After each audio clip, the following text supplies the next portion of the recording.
Yes, people. Yes, people. Big up to everyone else locked in, man. Make sure you like and subscribe. And big up to Mo, man. Big up to Mo for the redirect, man. Big up Habibi Mo, man. Listen, if you're not already subscribed to Mo, then I don't know what you're doing.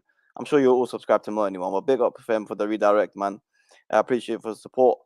Yeah, man. We're here. We're here for another review. Another review. Nottingham Forest 2, Chelsea 3. Oh, guys, listen, man. Before we get into it, make sure we like and subscribe, man. Let's see. Let's see what this fraud put in. Made me look at that. Two cut out. Two cut out. Mo, leave my manager alone. Look, Poch in now, Papa Bid. Is that what we're saying, Papa Bid? Poch in. No, Poch out. Two cut out. Oh my God. Talk. Your Ali A is as usual. He's a fraud. He doesn't. He can't make his mind out. Went to Surfer again. Fraud. I don't know why he's not a mod. I'll sort that out for you in Surfer. Two cut out, of course. Fraud. Fraud, man. Bring back my manager, man. Bring back my manager. Bring back my manager, Thomas Tuchel. We need heritage back at this club. We need the levels back at this club. Yeah, we need it. We need it, ladies and gentlemen. We need it. We need that Champions League back at Chelsea. We need that Champions League back at Chelsea. Okay, we need it. But yeah, like I'm saying, man, look at this. Mo, respect the manager that won us this title, yeah? Respect. Respect, okay? Respect him. Respect the guy that won us all the trophies. Respect all the guys that won us the trophies, man. Don't be a fraud. Back my manager, bro. My manager. My manager. But guys, listen, before we get into it, make sure we like and subscribing, man. We are on the road to 1K. As you can see below, we are on the road to 1K. So make sure you like and subscribing. Subscriber count, we're on around 780 right now. So yeah, make sure we like and subscribing, man. Show some love to the channel. Show some love to the channel. Yo, Zid talks, man. Come on. Took out buying, that's fine. You can take him out buying and you can bring him to Chelsea, no problem. No problem, man. Tuchel's not a donkey, man. Respect yourself. Respect yourself about Tuchel being a donkey, man. I want to Surfer. Come on, don't be a fraud. You know the manager done him over, bro. Not the manager, referee. Come on, man. You know the referee done him over. You know the referee bowled it for him. The referee, come on. The referee bowled it for him, man. The referee absolutely bowled it for him. Don't be a fraud, man. Don't be a fraud. But yeah, man. Listen, today, I don't know what to tell you. Today, I do not know what to tell you, man. I don't know what to tell you. Games of two halves, that's for sure. It was games of two halves, that's for sure. First half stinking from Chelsea. Absolutely stinking from Chelsea, man. Absolute. Listen, that's what I'm saying, Papa Bid. Chelsea, proper Chelsea, Reece James. Everyone that wants to shit on him, all the Chelsea fans that wanted to get rid of him as well. He proved them all wrong, man. He proved them all wrong. Came off the bench and done his thing. But listen, today was two games. Was a game of two halves. End of the day. First half, it was shocking, and you know what? I was expecting much better. I'm not gonna lie to you. I was expecting much better from Chelsea. Because listen, as much as I didn't change my mind on Pochettino. I think Pochettino should still be. I say he should be still be sacked by the time next season comes. But at the end of the day, I expected better. We were performing better. We performed well against Tottenham, decently well against Aston Villa in parts of the game. You know, I was like, maybe we're taking a step in the right direction. But it looks like things haven't really changed. Things haven't changed because first half was terrible. The likes of, oh, for God's sake. I don't think I should even add this guy. You've got to change your name. You know what? He hasn't changed his name, but as usual, he's showing love to the channel. He's showing love to me. He's been an amazing friend. So big up, Mr. Andrew Winter Surfer. Although I do not agree with that name, and I need to fix this layout because that's not how we're going to stream today. Oh, it's so tiny. You know what? I wish Help, I'm in a box. I can't move. Oh, It's so big up to tiny. you, Andrew, brother. How are we? How are we? Yeah, I'm all good. I'm all good. I'm all good. Thank Christ we won at the end, or whatever you perceive to thank in your own duties, people. Yeah, we won. But for about 60 minutes, we stunk the place out today. Are you surprised though from the first half? In a Yeah, way, because we were so slow, though. We were so slow, and I was like, why? And everyone goes, oh, you're so slow because Nuno was packing out midfield. I said, no. Nuno packed out midfield because we allowed him to get back, so we were so slow and everything. Build up, passing. Okay, we scored a great goal in the first half, no problem. Great goal in the first half, no problem. But I don't know what the tactics were, and like, oh, boy, he changed him second half. I just think the subs saved him in the second half. He just added more attacking subs. That's what happened. I tell you what saved him, Andrew, and I told Mo, big up to Mo, he of course for the redirect. Big up to everyone in the chat as well, man. Big up Habibi, JJ Ash, big up Aaron, appreciate your support as always. Hope everyone's always well, man. Daniel, hope everyone's well. I tell you what the difference is, and I told Mo this as well.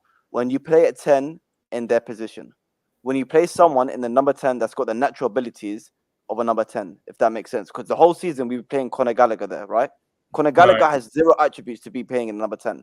He doesn't excel in passing and shooting, you know, and he's not a threat for me.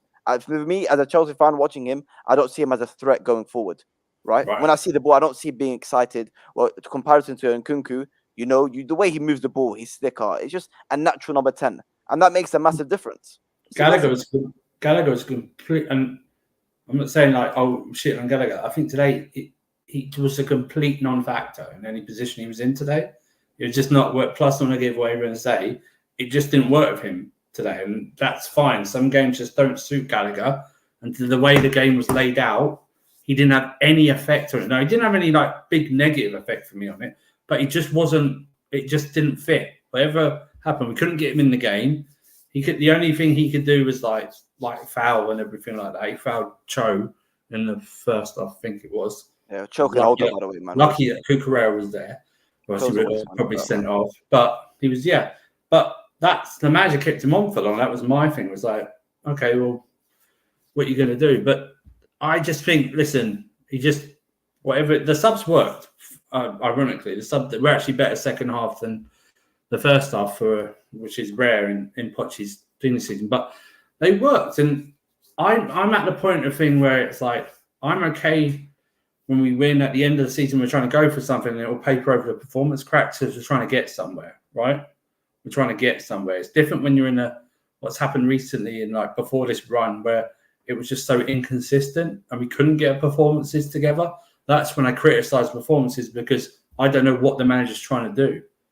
Like, okay, the inverted thing didn't work today, but I just think it didn't work because we were so slow in passing and building up. It was like, I mean, I don't know how many times I saw Caicedo passed over Badiashile or Thiago Silva in that first. There was a lot of back passes today. But also, I saw, to be fair, something even Thiago Silva was like starting to annoy me in a way because he was moving it slow as well.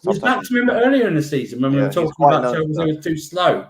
Like I think even against Forest or Villa, when the games were it was just too slow. We couldn't get in a rhythm, and that chance that with the goal that we scored was just that was it. There was nothing else.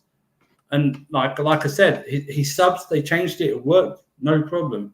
But I'm not going to go too far in Poch because we needed to win no matter what. Newcastle dropped. I'm not focusing on Spurs. Spurs is done. Spurs is too far. Yeah. It's too far. So don't focus on that. Newcastle is the one. And they have a 10+ goal difference. So we need them to drop points. The goal difference is just not going to cut it. We're not going to smash Brighton and Bournemouth 5-6-0. It's just not going to happen. We need them. We need a miracle. We need them just to drop points in one, and we need to win both. That's what we need to do. Because let's face it, we all know that Manchester City are probably going to win the FA Cup. But if they don't, and United win, they take our place in Europe. We finish seventh. I can't be asked with Conference League. I'm not going to lie to you. I can't be asked listen, I know what you're saying, but we need to be in some type of European competition. We just do. The club just needs it. But it's a point that we need to focus on Newcastle. And that's why it's like, as much double thing like tomorrow, I need United to show something to stop Arsenal. They won't. But I need them to show something. Man. Just a draw. Yeah, draw. I don't need you to win. Just a draw. Even on Wednesday we face Newcastle. Just a draw, and we need to do our job against Brighton. Newcastle very lucky to get a point today. By the way, they should have lost against Brighton. They're very lucky to get a point today. Yeah. But what I'll say was with the slow passing from Thiago Silva and the Cucurella. What I did notice is that Yates guy was very close to Cucurella, but something I didn't see in the Tottenham game. Right, game he got a little bit more freedom. Okay, so that's fine, but we're still slow. Light out. No, of course, slow. Yeah, and even Cucurella himself, for someone that plays an inverted position, a key ability you need to have is be able to turn on your back foot and be able to play. He didn't really do that, and I don't know if it's in general it's not in his game, but it was a lot of passing back. It's not turning and playing out. Yeah, And that's, I still think though that the biggest point of that was that I don't know why we just didn't think that Forest didn't need to. With today's results, Forest didn't need to really do anything because everyone else lost and basically are relegated. So they're in party mood. We should have just gone in like we did against West Ham and Tottenham and blitzed them. That's what we should have done. We should have blitzed them and then worry about it. Do you know what I mean? I think we can agree that the first half was terrible, and apart from the goal, it was crap. Madueke was invisible. Mudryk, apart from his goal, didn't do anything. Leaving Jackson, some of his touches were off. Gallagher was useless. Caicedo was getting a few missed passes, but he was doing okay. But in general, it was just a shocking off. And like I said before you joined, I thought it would have been better just because of bouncing off the same lineup against Tottenham, the same lineup against Spurs. I thought we would have been able to go in the rhythm, but it was completely different. And I honestly believe people might say, "Oh, you Poch out, hater, whatnot." I honestly believe individual brilliance won us that game. You bring on Reece James, he was brilliant when he came on. You bring on Nkunku, who's a natural 10, and he's going to make a damage. He got fouled so many times for the amount of time, for the short time he was on. Sterling came on, ran at the defender, just individual brilliance and experienced players, the Reece James, the Nkunku, the Raheem Sterling. They made a difference. I don't know if I can totally give credit to Pochettino or this fully just, stands on our point that he needs to go. He made the subs. Listen, he made the subs. They worked. He had Gusto and Reece James on the right. I'm under no illusion that if he gets Europa League, he's not going. Yeah. Okay, I'm fully aware. Unless he comes out and says something really against the owners he could say something against directors. I don't think the owners would care. But if he said something against the owners directly, just insults them, then he would go. But if he gets Europa League, I'm not going to waste my summer talking Poch in, Poch out, because I'm under the impression that he's going to stay. Yeah, I just think we have to face that. Whether you're in or out on him, you're going to have to stop wasting your energy and go Poch in, Poch out. It should be okay. What players are we going to bring in? And he has to hit the ground running next season. Injuries need to sort out, medical stuff needs to sort out, and he has to hit the ground running. He has to not be. Let's say this: if he the first 10 league games next season here, wins 6, draw 3, and lost 1, that's a good start, right? 21 points out of 30 for us. But he needs to be in the Champions League. He needs to finish a Champions League spot next season. That's what he needs to be. Oh my god! Oh my god! Sorry, he has to. I don't believe. Listen, we're in transition, but Liverpool are going to be in transition. Spurs are just Spurs. Villa are going to have Champions League to worry about. Manchester United. I don't care what anyone says. Manchester United are a bigger mess than us. I don't care what anyone says. They're a massive. A lot of people are excited about their new owners though, and their new board members and the experience they had. The Omar Birra, the guy from Man City. So, but what I was going to say in terms of him staying or not, I'm sure we've seen his comments. His comments are crazy. I'm not going to lie to you. For a manager to sit there and say the media only makes out as if the owners have to be happy. And what about me? What about me and my team? You're saying it doesn't affect. I can tell you for sure it's affecting me and it's affecting my staff. That's crazy comments for me. And for him to sit there and say that, I feel like the only concern I would have coming from that is that disconnect from the manager and the board, which obviously no one wants to see. But if he walks away, Andrew, that he's not walking away because of what the media's saying. He's walking away because he knows him and the owners can't work together, which is what we similarly saw with Tuchel. One of the main reasons Tuchel left because disconnect was there. Okay, so that's my only concern going forward. I think the thing is that I don't think it's realistic for Poch to expect them to come out and back him because we don't know where we finished this season. It's been a disappointing season. He's come in and said he's going to do something with these players when the interview happened. And he said, he said to them, I'm going to do this, this, and this. And they've gone, yeah, okay, let's see it. And he hasn't done it. That's the thing. So he can't realistically expect them to come out while we have not yet finished the season and we don't know where we're going to finish, then come out and say, yeah, you're here next season. Because if he doesn't hit Europa League football, there's more chance he goes. If he hits Europa Conference League, there's more chance he goes. If he hits Europa League, I think he stays. That's the target.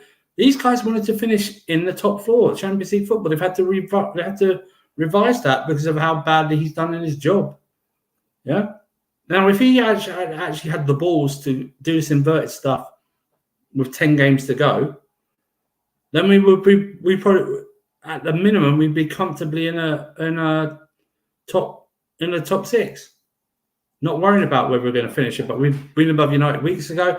We'd actually probably be on Tottenham's tail right now. That's what makes me laugh. Yeah. If we actually won those two games against Burnley and Sheffield United, we'd be 2 points behind Spurs, and they've got a game against Manchester City. But that also goes to when people are saying, yeah, you got from 12th to 7th. You're in 7th position. You're fighting for Europa League. Man, you know we could have been 7th about 5 months ago. We were 11th. We were 11th in part of April, I think. No, we haven't just gone like 11th and then battling all this second half of the year. We were 11th in like late March, early April. Okay, this is a revisionist thing. Oh yeah, he's finally found it. Last 2.5 games. It's like, well, what happened for an hour today? He lost it. So what's going to happen? So that's my point. You can't even use the injuries as much of an excuse now, because the players he's used recently haven't been injured, right? He's had Cucurella there for the best part of the second half of the season. Could have used him all that time. Could have sent Enzo off to get a surgery on it, and Enzo might have had a part to play at the end of the season, right? That's what I'm talking about. Is all when someone pops up something about Poch, oh yeah, it's not his fault. He's had to do this, but there's always something against that. You know, there's always something against that. Oh well, you know, all your left backs were injured. Not when he started playing Levi Colwill at left back. They weren't all injured. He played Chilwell at left wing for like the first few games of the season. Matson was there. Cucurella was there because I noticed he played him at right back. All your right backs haven't gone there. Okay, he's known for months. Reece James got an injury issue, might need surgery. He should have started prepping Gilchrist Moore or whoever to play a right back role to back up Gusto, and we wouldn't have to play Gusto so much, who finally succumbed to the injury bug. Same with the defense and stuff like that. There's always been an out for him to actually make things better than what they appeared to be. Now, I think we should have been in the top 5, top 4 race this season, given how shit this league is.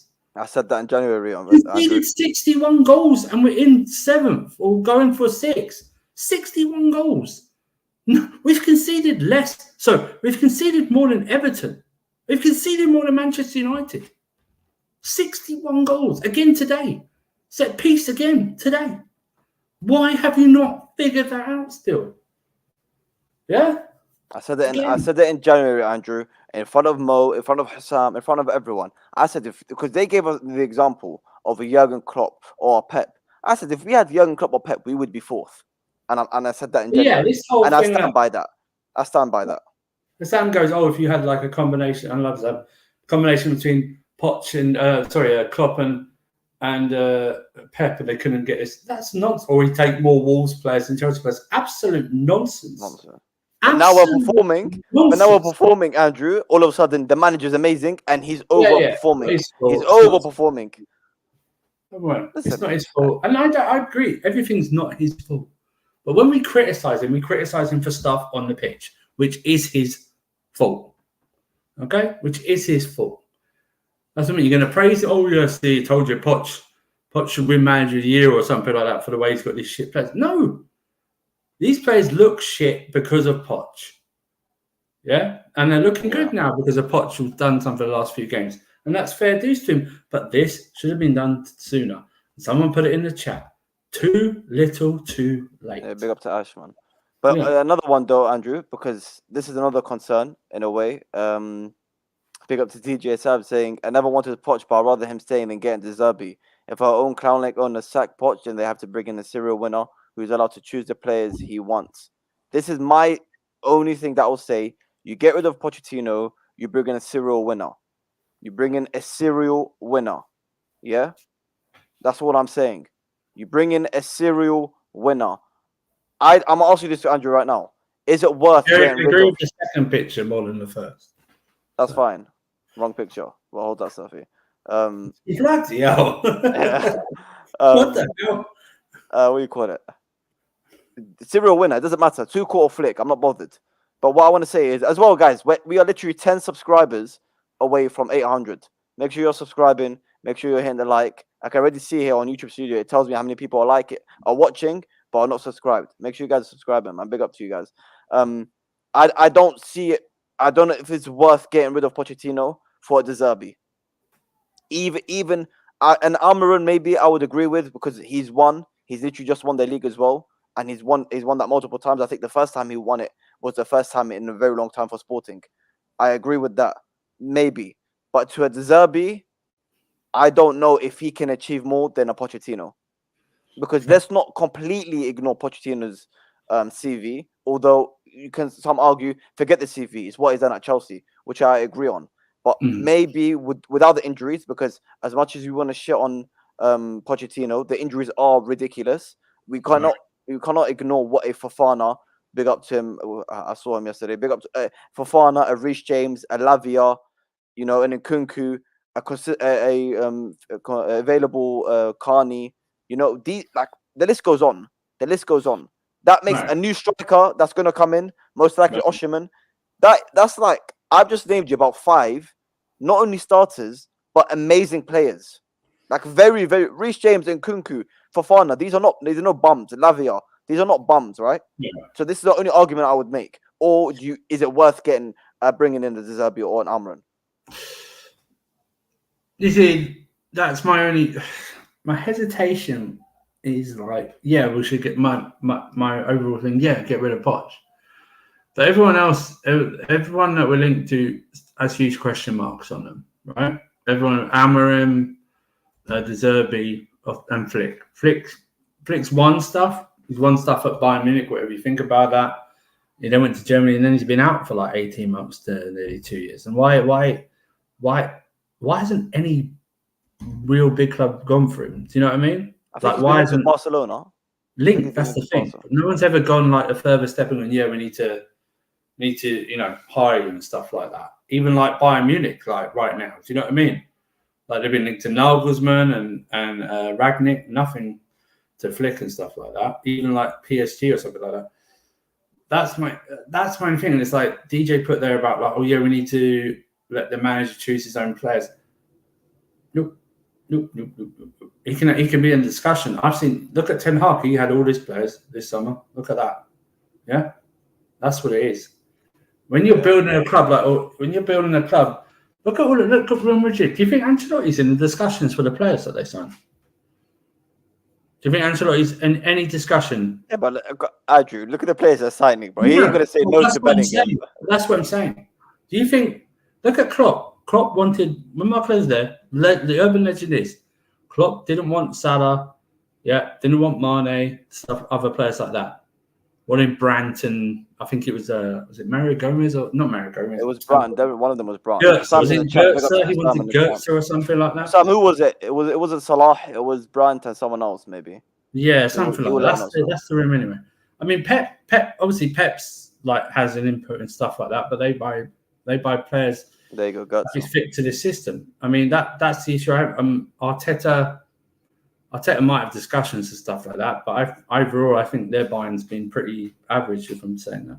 So the manager shouldn't have Goetze. That was it. A manager shouldn't have all the freedom to pick their managers. It doesn't work like that. Now, it depends what type of what it should be. Instead of names, it should be profile of player instead of name. You need a profile to fit the football you want to play. It's what happens at all big European clubs. Do you think Thomas Tuchel has any say really in much that he's had at Bayern Munich? Oh yeah, of course you'd sign Harry Kane. That's just any manager would sign Harry Kane. Do you know what I mean? It's just the point of. I understand that, but you also need a manager that's going to be able to work with what he's got. Right, but managers now, or coaches, because Slot's going in as a coach, if you've read, not like a manager, so he has nothing to do with the transfers. That's what now managers should be like. When they go for an interview now, they should actually have that back in their mind. I'm not going to have any say or very little say on transfers. And that should be part of it. That's what's happening now. Didn't used to happen that much in the Premier League, but the Premier League clubs are going in the way of most European clubs, where the board and the sporting directors buy players for that club and then bring a manager in to play the football they want to play. So I don't know what football our owners want to play and stuff like that. But going back to the original thing, it's like Poch out and who do you bring? Everyone's going to question marks. Like De Zerbi. I think people are harsh on De Zerbi this season. I think they're harsh on De Zerbi this season because I think they replaced finally Brighton's actual bullshit has caught up to them in terms of the replacements they brought in aren't good enough. Do you know what I mean? We've been rushed. Who have been rushed by? Big up to Saad, man, for the redirect. Big up, Saad. Spamming 5-0. Like 5-0. Listen, oh my! That's all good. We definitely haven't forgotten. That's all good. I hope that 5. What are you gonna do about that 5-0 if it doesn't lead you to a title? Yeah, that's what I'm saying. We'll be spamming that when you brother. Yeah. And I'm very Arsenal fans, bro. I got it all prepared for you, lot, bro. I got it prepared for all of you, lot. But big up Saad for the redirect, man. Big up to you, brother, man. So big up, Saad. No, but that's the thing. Everyone's going question marks. No, I don't want Tuchel back. Tuchel's never going to come back to this club because he wasn't sacked for footballing reasons. So he's never going to come back to this club. So any fantasy of that is never going to happen unless something major happens. Hansi Flick, but Tuchel, I know as much as I want Tuchel, as much as you'd always go back to he's never actually sacked for footballing reasons. It was the rumours are on mind, but it's not a weird agenda. What you did say, Andrew, is that he's one of the most overrated. I think he's one of the most overrated coaches of the past 10 years. I really do. And that's because people put him on a pedestal. He's a great cup manager, although he sort of choked at the Bernabeu again this season. But that's what I'm talking about. His legend at Chelsea, and it was great. It's a great legend. It's built over 7 games, really, if we think about it. The Champions League run, which is great. I will never hold that against him. But I think... hold up. He didn't choke again. The agenda thing is this. The word agenda has been taken over and used in the wrong way. I don't wake up and send out Thomas Tuchel, negative Thomas Tuchel stuff. I don't do that. It's only when it's brought up to myself or it's in discussion or something like that. But, it's all good. Yeah. Listen, I'm always going to back him up for what he did, man. I don't know why you rate... This is obviously a generational thing because I rate Di Matteo over Tuchel anyway, so because he won another trophy. Sorry? Same season. Yeah. Yep. Come on, man. But this is where you just underestimate what he did at Chelsea. Di Matteo won 2 trophies that season, and he beat Liverpool in the final. So he won us a Club World Cup, which we never won. We didn't win that before. That's fine. Di Matteo, for me, would always be better than Tuchel because he was the first manager to win it. So always be better than Tuchel, always. And he had a tougher run than Tuchel as well. Tuchel's run was easy now, yeah? That Di Matteo run was crazy. No, you're taking the words. I said he had a tougher run than Tuchel. Tuchel's was tough. Really? Okay, Barcelona. Are you joking? Everything before the Barcelona Bayern Munich game. Come on, bro. Sorry? Hang on. Weren't we 3-1 down in the first leg against Napoli? Napoli. That was crazy. Ivanovic. I'll give you the Benfica, but then I can give Tuchel like the Porto one, right? So that evens. I mean, Atletico Madrid. They were champions of England, Spain that season. Real Madrid. Right. Anyway, man. But you're going. Hang on a minute. 2-0 down at the new camp, down to 10 men. Yeah, come back 2-2, and then going to Bayern Munich in their own stadium and beating them on pens, and they're missing a pen in extra time as well. Yeah. Is harder than Thomas Tuchel could ever. And I always think that's why we did so badly in the Champions League after that, because we used all our luck in that run, so we had no luck to use in any other runs. But listen, Thomas Tuchel still, a great run. We weren't expected to win it, so that's the thing as well. Like in 12, still a good run, and it was also a good run because I think we conceded 2 goals or something, or 1 goal in that run. And we actually did every game that we played. We were better in that run. We were better in that run. In 12, we were underdogs. What was I gonna say? But yeah, listen, on the game as well. Like people, listen, JJ Ash, 100% not, because he's saying, I know and hope you Chelsea fans don't get fooled by the recent upturn in form, as Chelsea is still miles from where they're about to be. Major rehaul of establishment is definitely still pending. 100%. Bro, there's people on Twitter shouting and screaming for Bowley to be out and Clear Lake to be out. And whatnot. So definitely not. But before I continue in the comments, big up to everyone. We have reached 800 subscribers.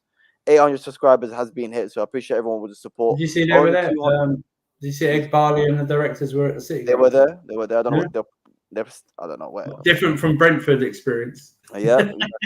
Only 200 away from 1,000 subscribers, man. So big up to everyone for the support. I appreciate it to everyone, man. Palmer, absolutely brilliant, of course.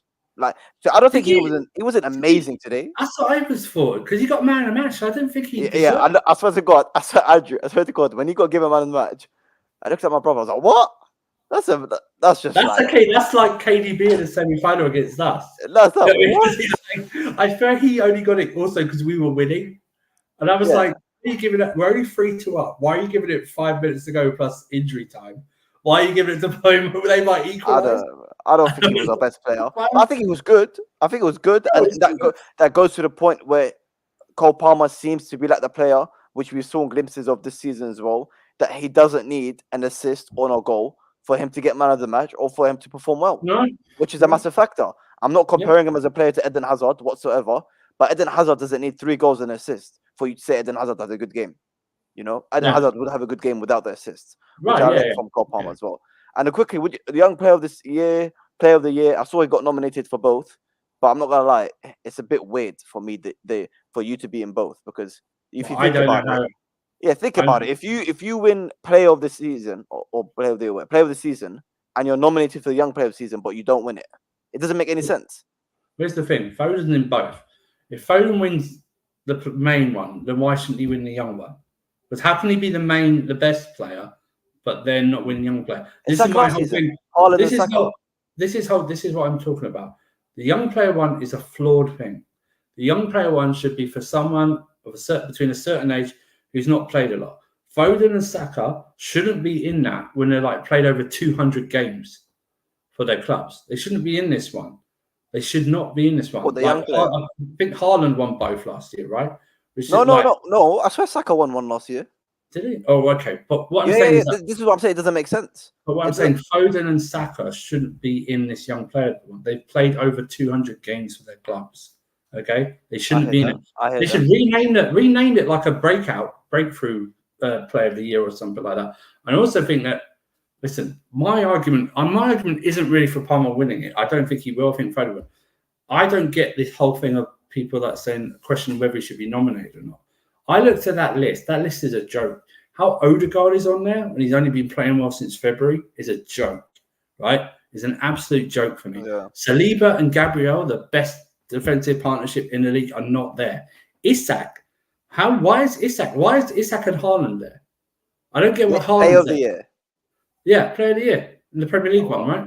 Isak's there. Why? He's just flavour of the month. He's only played well recently. Haaland, let's face it, he's been criticised all season. I only missed a couple of months as well. You know what I mean? I don't understand this. I just don't understand who makes this judgment. So it's just like I don't really like these awards, something like that. It just doesn't make any sense. But shift them around. Like people are going, why is Ollie Watkins? Ollie Watkins is 31 GNA. I think it's the same amount as Palmer. He deserves to be there. He's had a great. That's what I'm talking about. Ollie Watkins had a great season. He far deserves to be there more than Haaland and Isak deserves to be there. It's like someone putting Havertz in Player of the Year because he's played well for predominantly for the last 3 months. Doesn't make any sense, right? So if he gets it, he gets it. He won't, but he should win Young Player of the Year. But then again, like I said, if Foden's in that running, then why wouldn't he win the double one? That's what I don't get. You can't go, oh yeah, Cole Palmer's Young Player of the Year and Foden's Player of the Year. Well, how come Foden didn't win the Young Player of the Year when he's up for the same award? Yeah, I you know what, I didn't think of that. I thought about in terms of if you win Player of the Season, you have to win Young Player of the Season. Oh yeah, no, you do. That's what I'm saying. Yeah. So you should. Not only that, I didn't even think of the fact that Saka and Foden, who have played so many games, and they're not.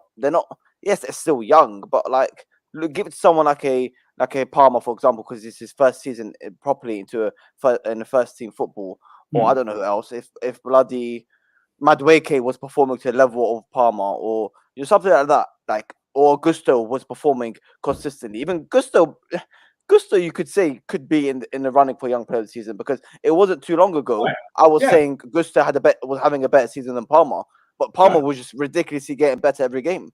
So I don't know how Gusto is not even in that, to be honest. Why isn't Nicholas Jackson there? Nicholas Jackson, because I think a lot of this comes from the media.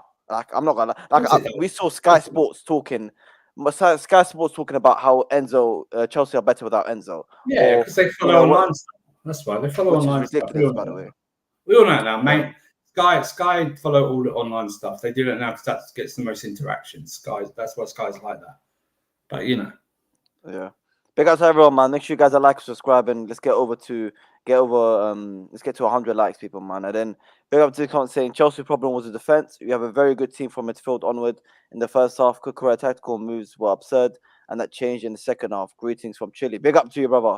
Hope you're doing well. Yeah, Cucurella wasn't as inverted in the second half as he was in the first half. I saw maybe that's a bit of a tactical switch, because I'm not gonna lie to you, Yates was very close, and it was almost reminding me of that Herrera and Eden Hazard one. Like, he didn't allow Cucurella to turn out on his back foot and try play. Didn't allow it at all. So it made a situation where Cucurella went more out to the left. And then, of course, the substitutions of Reece James and Kunku and whatnot made a massive factor.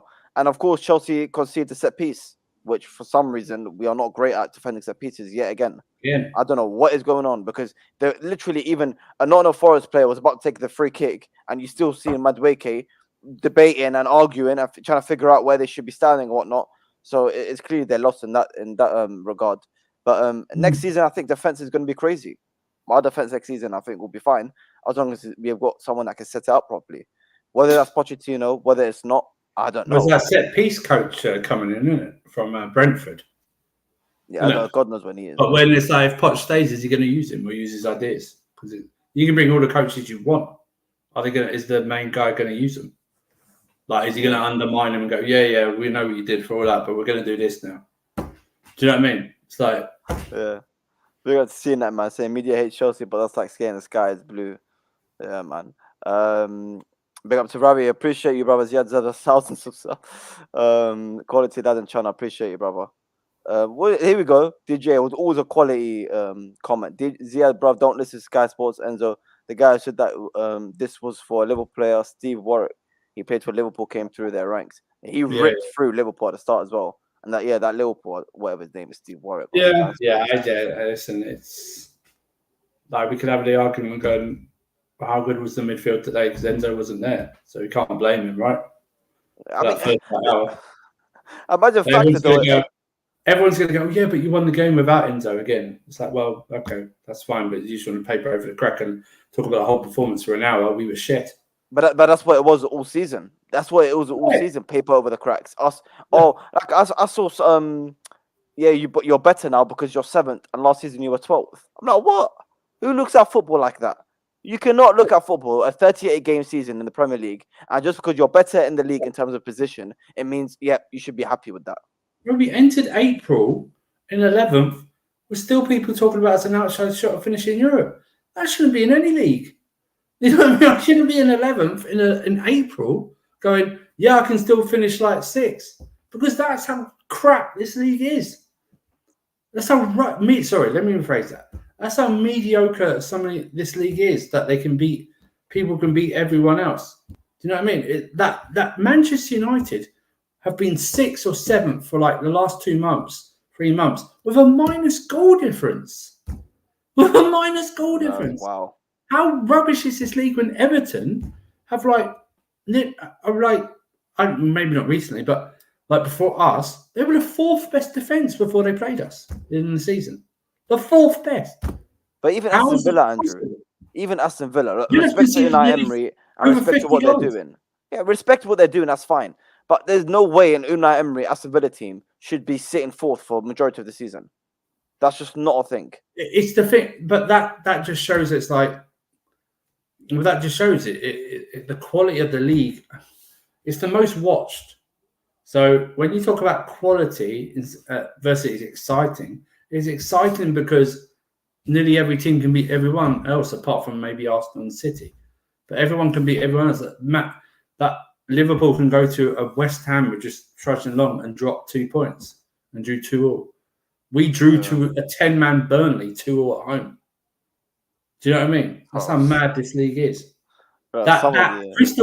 Crystal Palace 2 months ago were treading water, and now they're smashing teams for fun with a new manager. Do you know what I mean? It's just it's mad. Big up to Cenac, brother. Big up to Cenac saying Forest did a good job blitzing the midfield. Midfielders, when the ball dropped to their feet in the first half, we didn't help ourselves with small ball movement, and Silva holding the ball when crossing halfway line. I don't know why he did that a lot today, Silva. Like a lot. That's the problem we said before. It was like, their midfielders like to get on top of us because we were slow, holding on to the ball too long, passing it backwards, not really looking to do anything, stuff like that. I bet they had a lot of high. The Chelsea players had a high pass completion rate because that's all they were doing. They were passing between themselves at the back, or to Caicedo or Cucurella and back like that. We allowed Forest midfield to get on top of us because of our slowness, and I don't get that tactic from Poch.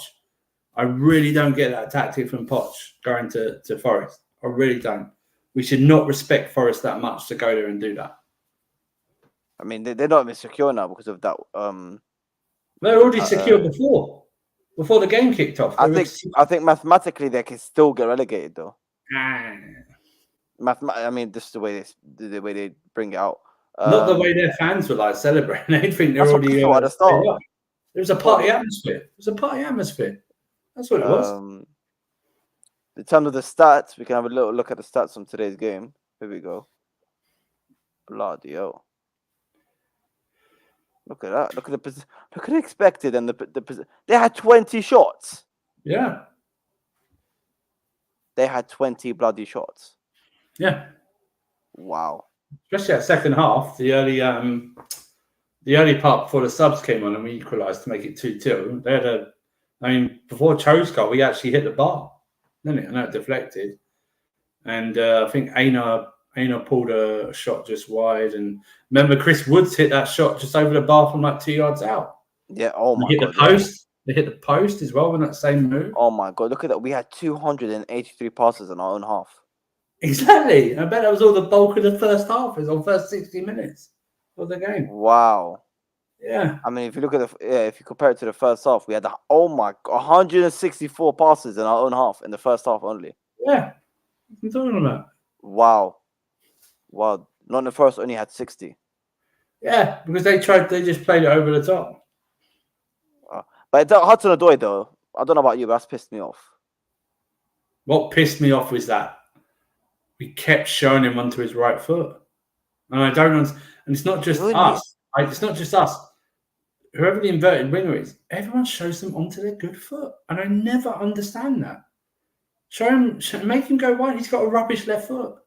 He always wants to come back onto his right. That's what all these wingers do. They play the opposite side. Madueke does it on his left. Mudryk does it on his right. I never understand this from fullbacks or defenders. It's like today, I know Gusto showed him onto his right and he scored. And that was it. I went mad. I went mad when he scored. I went, that just sums it up. But he celebrated as well. Why is he celebrating for? No, I don't mind him celebrating. I really don't mind him. What do you mean? Oh, come on. I don't know about that, bro. I don't. He didn't do it. It wasn't in front of our fans. So I don't mind. He didn't. I really remember. He sort of calm. He sort of sighed. He sort of calmed down, and he just went like that. That's all. I have no problem. This whole thing, like, and let's face it, right? He didn't do legendary stuff at the club. I mean, we're not talking about Eden Hazard if he'd have done well at Real Madrid, coming to us and dunking on us, or like if he scored in the second leg when he played against us in, I think 21, I think like that. When he scored and he would have run around and stuff like that, even though no fans are there. That would have been something different. Yeah. It was like that, and he left it like that. Get ready to man Mark Saka tomorrow. Listen, I'm going to be there doing my job tomorrow, bro. Make sure you lot at least get a draw tomorrow. Just a draw, Staffy. Just kick you and your fraud of a manager. Just get a draw tomorrow. That's all that we're asking for. Yeah, Listen, it's really, come on, man. Just just tell your guys to boot the ball out. Don't care where it goes for like 90 minutes. Just boot the ball. Don't even bother doing any counter attacks. Just boot the ball out. Be the worst. Do Liverpool tactics at Anfield. That's what Ten Hag should do tomorrow. You remember when they went to Anfield this season, stunk out the place with a 0-0? Yeah. Just not a draw, because a draw. When I was doing the review, a preview for the Arsenal game when we were playing them, Arsenal fans back then were saying it's over, like a draw and it's over, right? Yeah. So imagine now where Man City haven't lost yet, bro. I'm telling you. I'm telling you right. They drop points tomorrow. Here we go. Let's have this conversation, Andrew. Right? Let's have this conversation. Mo and Hussam are definitely trolling at this point. I hear a lot. Obviously, we've had to deal with them a lot this season about how expected chances missed. The players are rubbish. The average age is 12. These players are really not good enough. And I tried telling them. I told them in January that these players are good. I told them in January if we had a Jurgen Klopp or Pep, we would be in Champions League football, right? And even Chelsea fans disagree with me when I said that. They said we wouldn't be in Champions League football, and I stuck to that point. But now all they're saying is, because I remember as soon as we started playing well, like last week or something against Tottenham or not, Madueke is this. He's one of maybe next season he can be this level. Oh, good. What's his name? Jackson is showing this level. I'm like, hold up.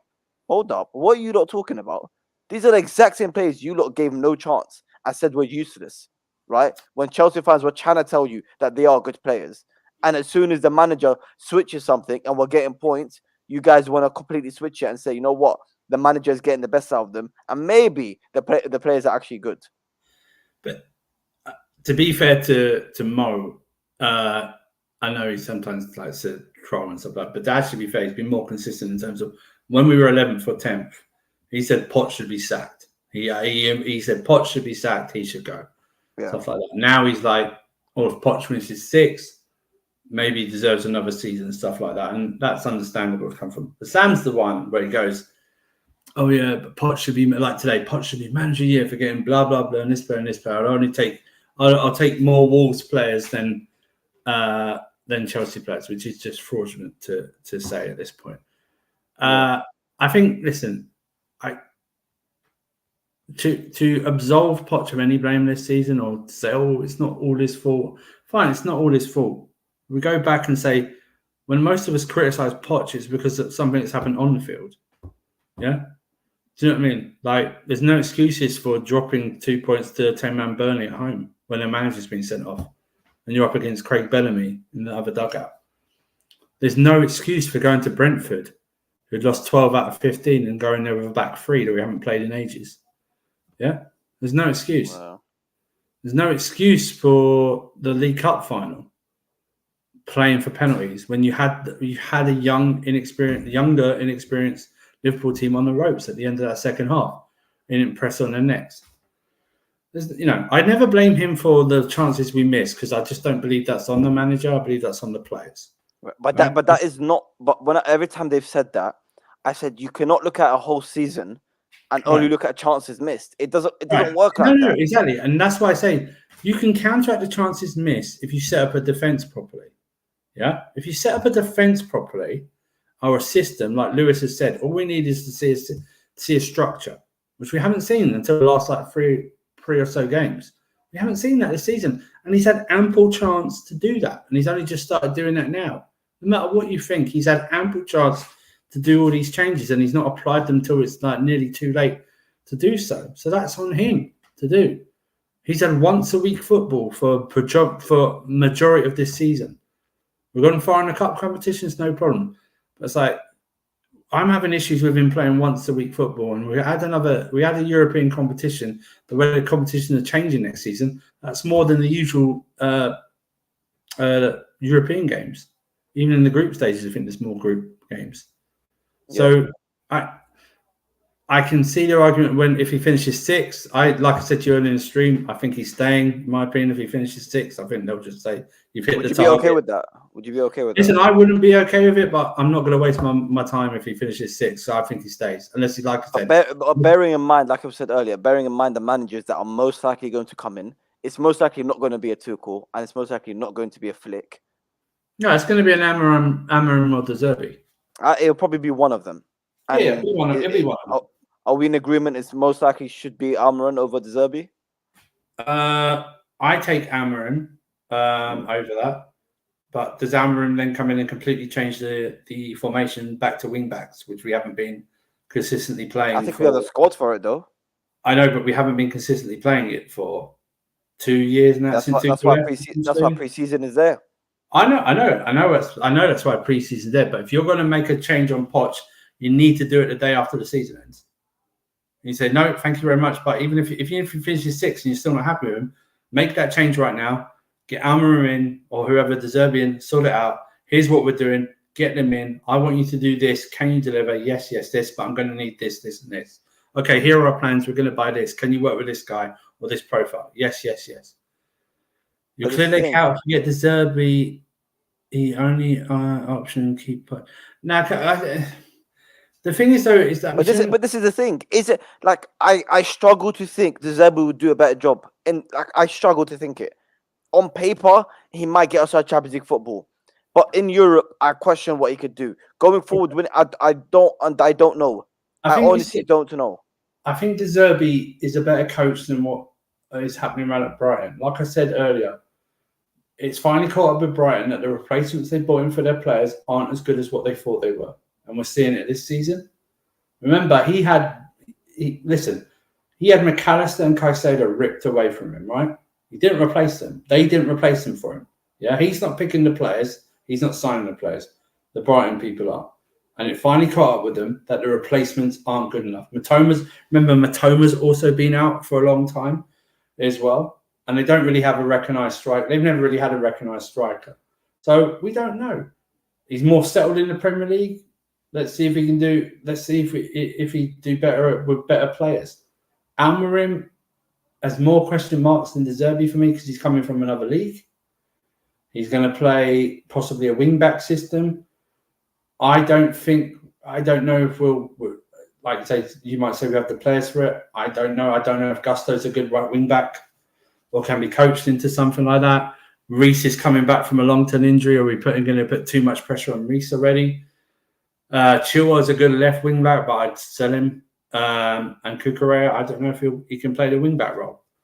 So there's question marks over everything. But the problem is the excuse that, and I said it earlier, the excuse that, I want Poch out, but I don't know about the people out there, shouldn't be a praise for him to stay. Do you know what I mean? It shouldn't, but it could arguably be a reason. Right, but if you don't think Poch is doing a good job, you shouldn't keep him. Right. All right. You never know, right? We just never know, right? We just never know what's going to happen. Like everyone, all these Liverpool fans are now going, "Oh no, Klopp's gone, Slot's coming in." You have no idea what Slot's going to be like. Yeah, Slot might actually be very good and surprise everyone. Yeah, Arteta's the story. Oh, you got to give someone time and stuff like that. And look what's happening right now. Ange has come in. You might criticise Ange at this part of the season, but it's completely changed everything. Emery's a bit different because he's got a lot of history, but he's come in and changed everything. Look at a bloke at Bournemouth. Was it Raiola? Look what he's done. Mm-hmm. Yeah, look at Gary O'Neill at Wolves. 6 days in before the start of the season, he was given that job. Look at Glasner. 2 months. Yeah. And people started rating Mateta. Oh yeah, I've always thought it's good. Pissed off if you always thought Mateta was good. No one rated Mateta before Glasner got there. Shut up. Do you know what I mean? This works against Poch because Daniel said in the comment, 32 games for us to see something because I'm not going to forget that these players look clueless at points. They look like they didn't know what to do at points. They look like, oh my God. If we were to do a stream the day next Sunday or the Monday after, and we were to do a pros and cons stream for keeping Poch and not keeping Poch, I guarantee you the con side of that will be far lengthier than the pros of keeping him from this season. I guarantee it. But I just think we have to, if he gets Europa League football, I just think we have to have the mindset of going, I think he's staying. Like more, you move to the side of, I think he's definitely staying. I think I can't be hypocritical because on casually, I said if he finishes 6th and maybe a cup, then he would have hit my target because we didn't buy a striker and we didn't buy a goalkeeper. Yeah, that was my main points of why I thought we wouldn't get Champions League because we didn't buy a recognised striker or recognised goalkeeper. I still think we need both, by the way, going forward. But I can't be here critical and then say, oh, he should be gone when he's hit one of my targets. So it's just a chaos at Chelsea. That's all. Going into the last 2 games of the season, we don't know where we're going to finish and where the manager's going to be. You're some sick fans. Stop complaining about your gaffer and team. This Teo guy's a major. What are you talking about? Brother, emotional? It's fucking May. Wait, hold up. Yeah, forget that. Yeah, like when people say, yo, why are you shouting? It's just a football game. Shut up before I slap you. I'm agnostic. I'm agnostic, but this is my religion. Football. But do you know, like, bro, but how could you say we're just emotional or we are overreacting? Brother, it's been September. It's been since September. Teo is a mixture of troll and toxic positive. That's what he is, because he's on the casually stream, and I think Carefree Lewis's streams as well. So he's made it here. So big up to you, Teo, man. Big up to you. Yeah, man. Listen, stop being toxic and negative. Let's just sit here and enjoy where we are. I really love that first hour. That happens. I love that first. I could see it now. That first hour led into. It was all part of a plan to play that way for the first hour. Then kill them with the subs and go 2-1 down. That's what that was. Back my gaffer that's saying I might walk away. I might walk off. I might leave you guys in the summer. Back my gaffer. Who the fuck does this guy think he is? He's been shit for about 9 months. Now he's threatening to leave. No. Let's screw it. Let's do merchandise that says Pochettino, not 16. Let's do Pochettino. Listen, Seth, I don't know how you were with the Potter and whatnot. I don't know. When were you Poch out? Man United away. Oh, that's December. I don't care what anyone says. I don't care even what Man United fans say. Like saying the Staffy, right? What a shit game. Man. Yeah, I think it's an embarrassment that we're only above Manchester United right now. Manchester United are rubbish. Okay, I don't care what anyone says. They're rubbish. And we've only gone above them like in the last 2 games. I'm embarrassed by that. And that goes against Poch as well. And the players to a certain extent. That we're only above them right now. I'm absolutely embarrassed by finishing above this Manchester United. This Manchester United team are not the bar. Okay, I'm not celebrating finishing above Manchester United whatsoever. And that's the last we'll talk about Man United because Staffy gets United. No, bro. Forget about United. But guys, make sure you like and subscribe, man. Come on, guys. There's still 96 of you in here. Let's get the likes up, man. Make sure you like. What is this? A Darwin Núñez conversion rate? 12%. You know what I mean? Not Jackson, because every time someone tries to say Jackson, it's Darwin Núñez. Darwin Núñez, bro, or it's Højlund. Even though I've backed Højlund for a bit, it's Højlund as well, man. We've got a Portuguese point of view. I follow the Portuguese league a lot because of me being Portuguese. Amarin is an excellent coach. He just does not play 3 at the back. He changes his formations when need be. Okay. I bow to you. The last time I watched Sporting was when they knocked Arsenal out last season. So I know he's won. He might have already won, but he's won the last 4 leagues. He's won twice. He's won it twice. And this is Sporting are the in the Portuguese league. Sporting are the equivalent of Atletico Madrid in the Spanish league. It's like Benfica, Porto, and it's like Real Madrid, Barcelona. Sporting of that. That's why when we were linked to them as being like part of like percentage, I was like, yes, buy a huge percentage in Sporting Lisbon instead of Strasbourg. Sell Strasbourg and buy Sporting Lisbon. Yeah, because I remember seeing when Almira won Sporting's first league in a long time. I'm not going to give you the time because I can't remember off the top of my head, but it was a very long time. Very long time. Someone's put there that get the Girona manager, right? Okay. Okay. My problem is that Poch is, and I've said this the entire season, Poch is old school. He's the last one of the old. He's a young old school manager. Do you know what I mean? It's like there's a certain thing, stuff like that. We're now in an era where there's not really many serial winners, but they're similar in age, and they all try and play a brand of expansive and good football. That's what we're looking at right now. Xabi Alonso, Amorim, De Zerbi, even Hansi Flick to a certain extent. Even Xavi Hernandez has tried to do that at Barcelona, right? We're in that sort of thing. There's no like big alpha dog, and if they are alpha dogs, Klopp is going on sabbatical. Pep will never leave City, and Ancelotti's just was just padding. It's just doing stuff at Real Madrid. He'll never leave.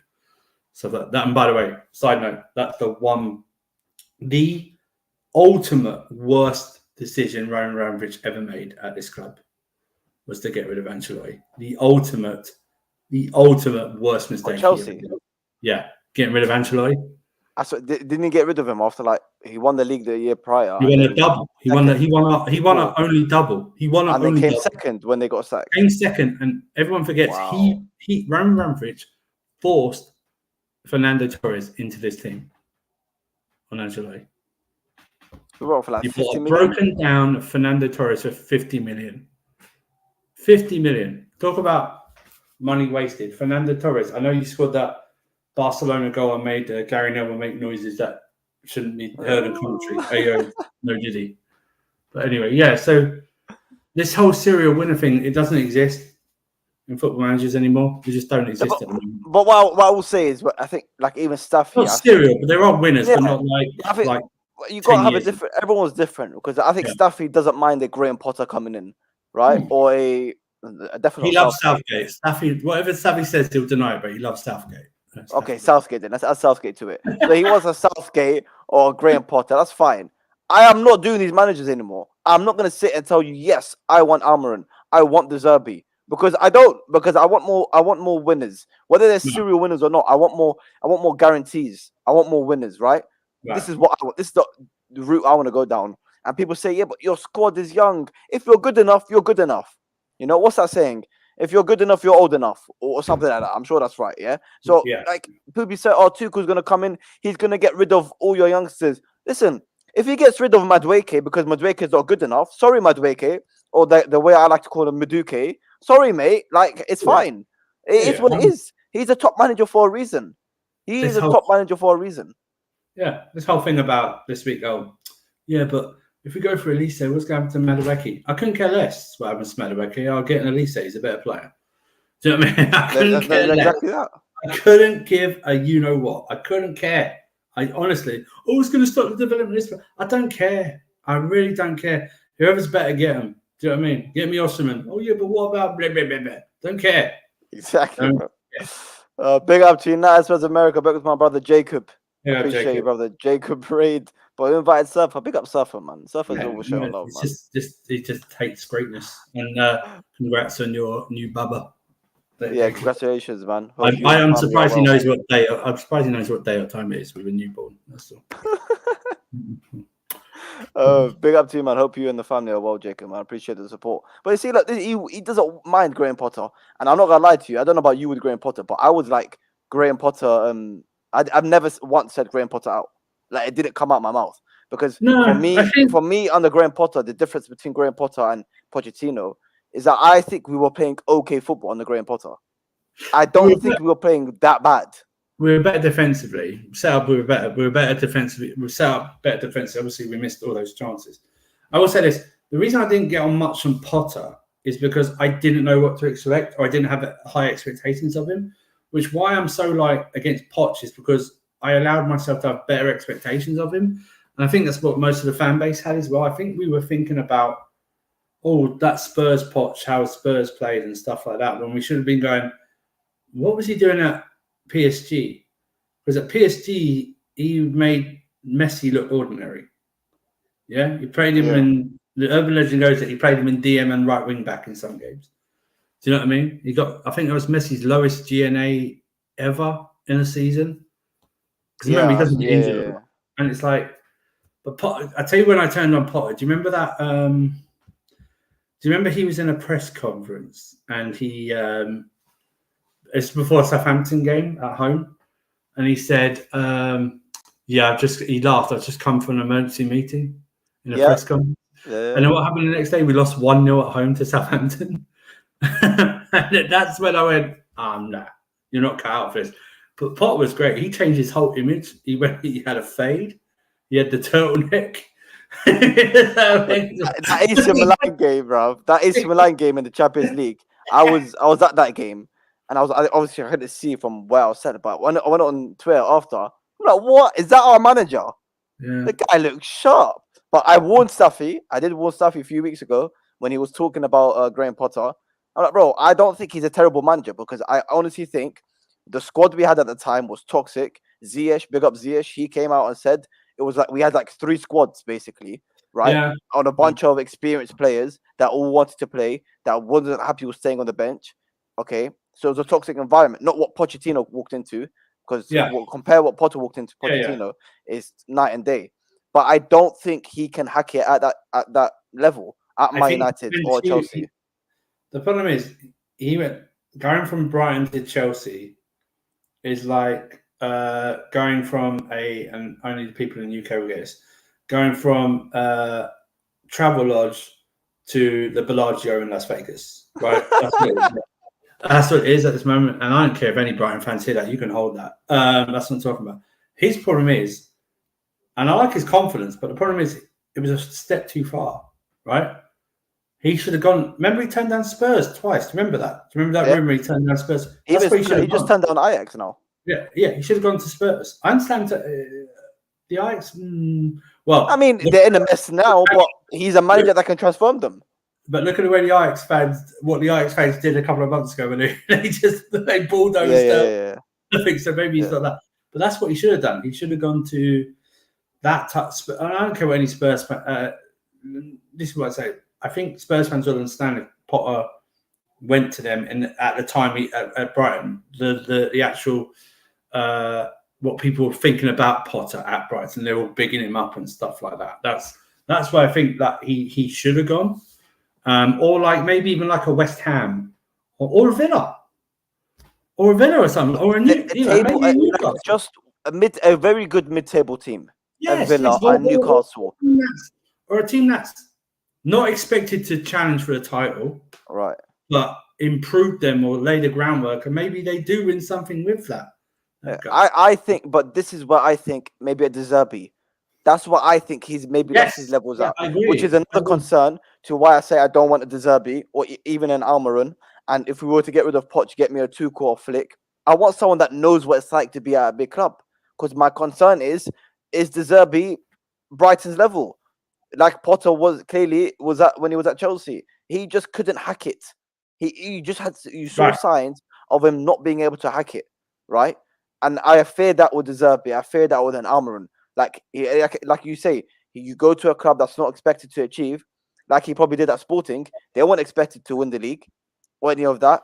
Guess what? They won it, and now he's into a big club. So, Zerbi's personality is very different to Potter. Potter's more laid back. He comes across more laid back, more of a beta than an alpha. Zerbi comes across as more of an alpha. Like he's really not going to take too much shit from anyone. I don't know Almiron's personality that well, so I can't really get on him. But I think the personalities would be different. I think De Zerbi would come in and immediately try and stamp his authority on everyone like that. He would make it clear he's the boss. I think he wouldn't just be disrespectful to like the players and stuff like that. He would come in and go make people understand that he's the boss and we're going to do things my way, not your way. Where Potter came in and was sort of like, that's what I said last season. He reminded me of like a school counselor or camp counselor. That stuff. Let's be friends. Let's sing Kumbaya. Let's put marshmallows over a fire and stuff like that. Do you know what I mean? I'm not gonna lie to you. He also reminds me of like a fan that was a manager. Yeah. Like he'd been. You know what I mean? Like, oh my god, this is Chelsea. Yeah. Oh my god, look at this. I get a free tracksuit. Yeah. something like that. Have you ever seen those clips of people that go to like for the first time they'll go to somewhere like New York or like Vegas or Los Angeles or Texas for yeah, and they just go, oh my god, like that, or they go to Dubai. You know, they go to Dubai, and people in England go to Dubai, and they'll see like the great, how everything looks great and everything over, and they go, oh my god, like that. I often think that was Potter last season. It was like, whoa, what's going, what? Like that, he just got confused. But Staffy is not listening to us. Staff has signed a petition to get Potter into United job. You know what he's like. Hang on. No. Do you know where this is from? So to annoy Staffy and others, I changed my name to Winter Ten Hag in Surfer as a joke, and I forgot to change it. And some other account that actually says something like Ten Hag in wanted me to spread the petition to keep Ten Hag at Manchester United. Bloody hell, bro. I forgot to change it. It was like a joke. They think I'm like, I don't know if they've looked at me like, they think that I'm like a Manchester United fan who wants Ten Hag in. Bro, they know Ange, that's for sure, bro. When I saw Ange against Chelsea screaming at one of their players, you fuck off, you stop doing that. I don't think I've seen a manager do that in a very long time. You know, that was rip into them. That was weeks of frustration right there. That's what it was. That was weeks ago. Yeah. You idiots. Yeah. He didn't want to. I think he's done it like to his staff, like not in front of the players. Like, these guys are shit, or they're playing shit, or something like that. But he's actually done it on the game. You can only push an Australian too far, mate. You can't do it, bro. Oh my god, bro. Staffy's not getting on my case, dude. Me and Staffy, you know. Tayo, like, first of all, Tayo, you don't. Tayo, don't. Is Tayo actually poaching? Tayo, are you poaching? Tayo, don't get on Staffy, bro. That's my guy. You know what I mean? Don't get on Staffy, bro. You know what I mean? It's all good, bro. Tayo, you're actually poaching, bro. Is that what you're telling us? I don't know what he is. He's a brilliant. He's either a brilliant troublemaker or he's very confused about what he wants. That's at Chelsea. So it's one of those. I don't know. He just comes up with some very good people notice, like especially Lewis's chat, I think it is. He will say something that triggers people. Not offensive, but it will just say an opinion that's different. Guys, make sure you like and subscribe, man. Still 95 of you in here. Who's this Tayo guy? hey man, that's him. He's a troublemaker, bro. He's a troublemaker. This is it. Why? Why? He's giving bro.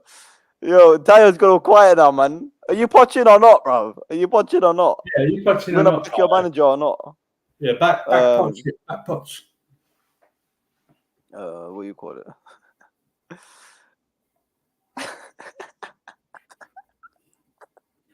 Yeah. It's like, I don't know if he. I take it Tayo maybe doesn't. And I don't know if he does watch any United, so maybe he hasn't found your stuff. He doesn't realise that we speak to each other like more times than probably our family does during weeks. Our groups does. Do you know what I mean? We probably speak to each other more than our families. So it's one of those things. Ziad, I came in peace. No Diddy. Didn't want Poch, but we got him. Why complain? I don't understand it. Why complain? Why would? Hang on a minute. Why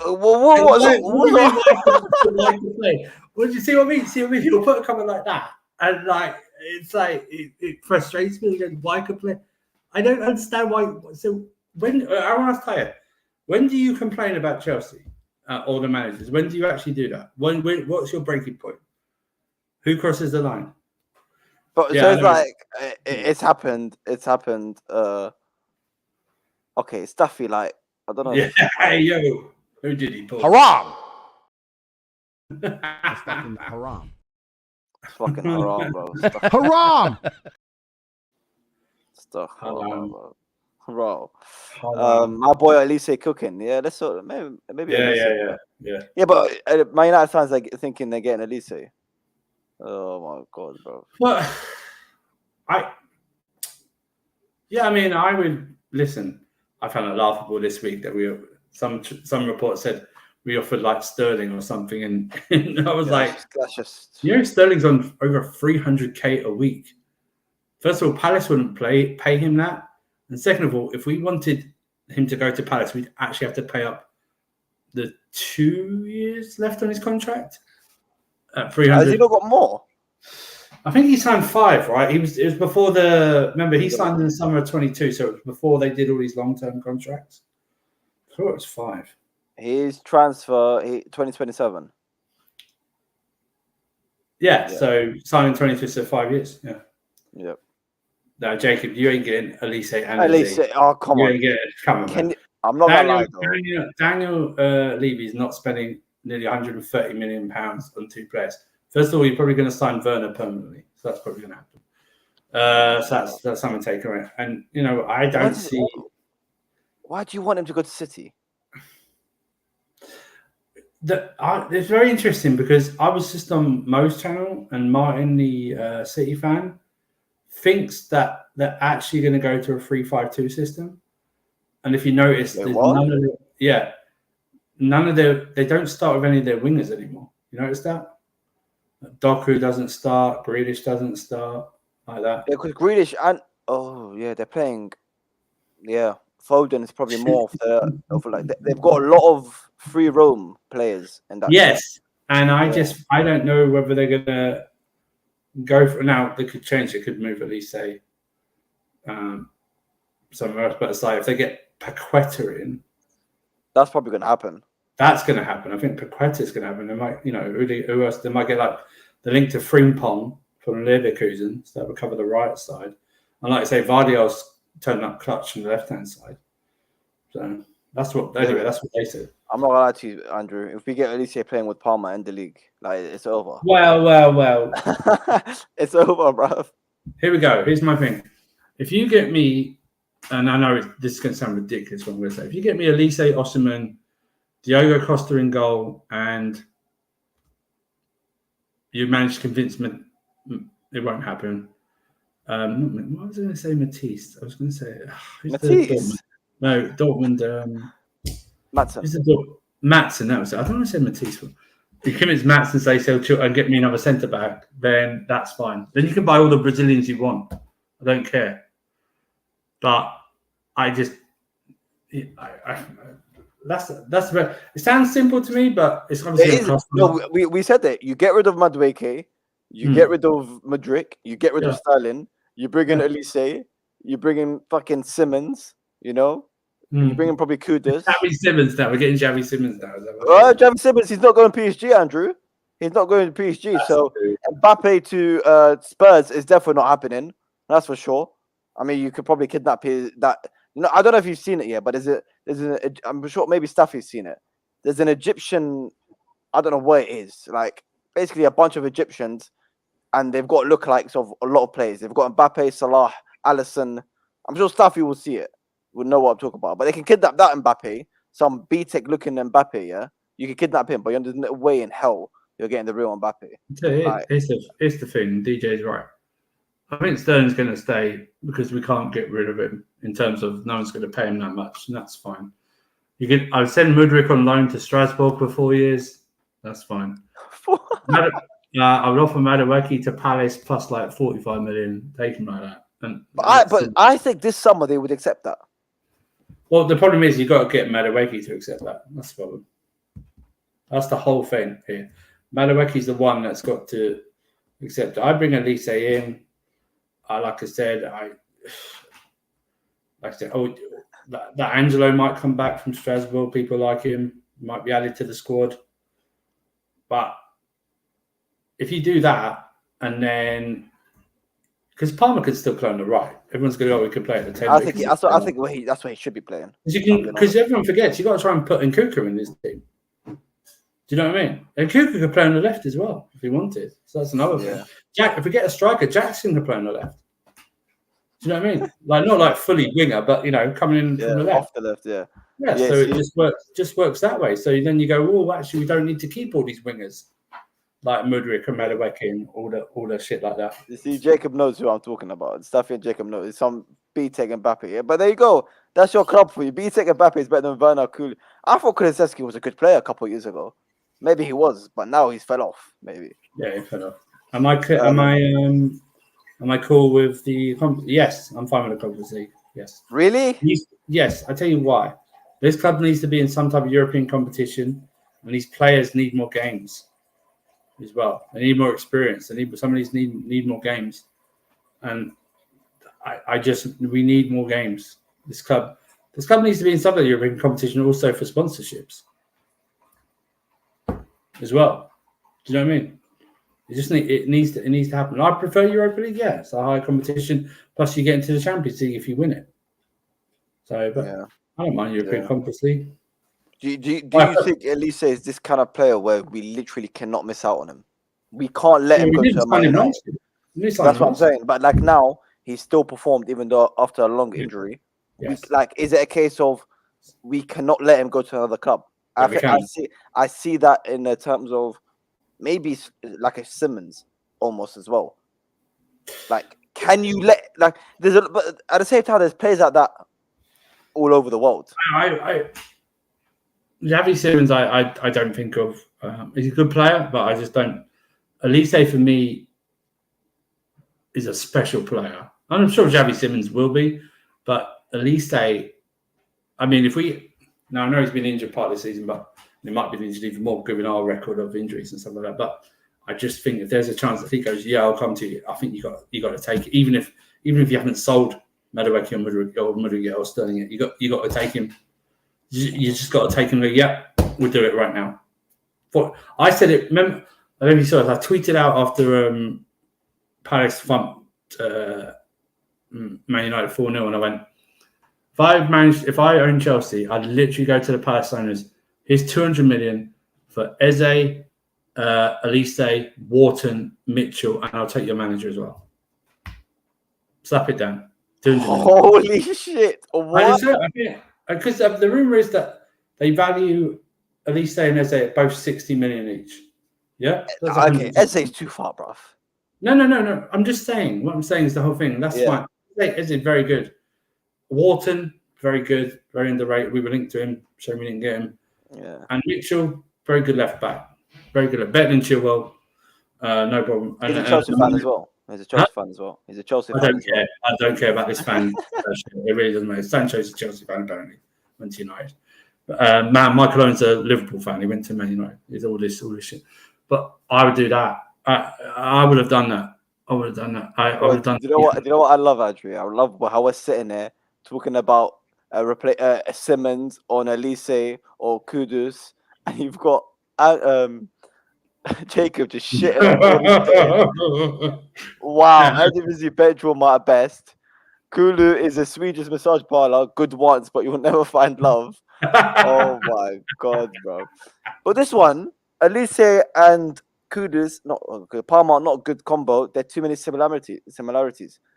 I feel like Elise is more direct than Palmer. Well, here's the thing. I think we're getting into, and I'm going to accuse Staffy of this. I think some people are still like drilled. I'm going to say Staffy again. Are drilled into like this player's got to play in this position. This player's got to play in that position. I think when you go, unless they're like a direct winger, when you talk about players like Palmer and Elise and then Cuckoo, fluid. You know what I mean? This guy goes this way, you're going to go this way. Do you know what I mean? To cover stuff like that. It's just fluid. That's what I would do. The worst thing. Guys, we had Elise on our books at Chelsea. We got rid of him. The main thing, we could buy him for big money now. How much would we have got him for? I can't remember. I think there was 40 something. It wasn't like 40. I think it was 40 something. 45 or something like that. Like, wow, fucking hell, that would have been ridiculous. Yeah. Wow. I think that's Joe Shields as well. That was Joe Shields again. No, listen, I just think if he gives you any inkling he wants to go to you, I think Palace would let him go because I think he signed that new contract. Yeah, but where am I? The report of this money thing, because it's 60 million. Like, I think there was like rumored like a couple of when he started getting on this form. I think when they beat Liverpool away and then they smacked West Ham 5-2 the next game. I think there was like stuff coming in that the rumor was that. Now it's only a rumor; they couldn't deny it, and they probably want more. But they would, if any offers came in 60 million each for both of them, then they would seriously consider. I think that's lowballing though.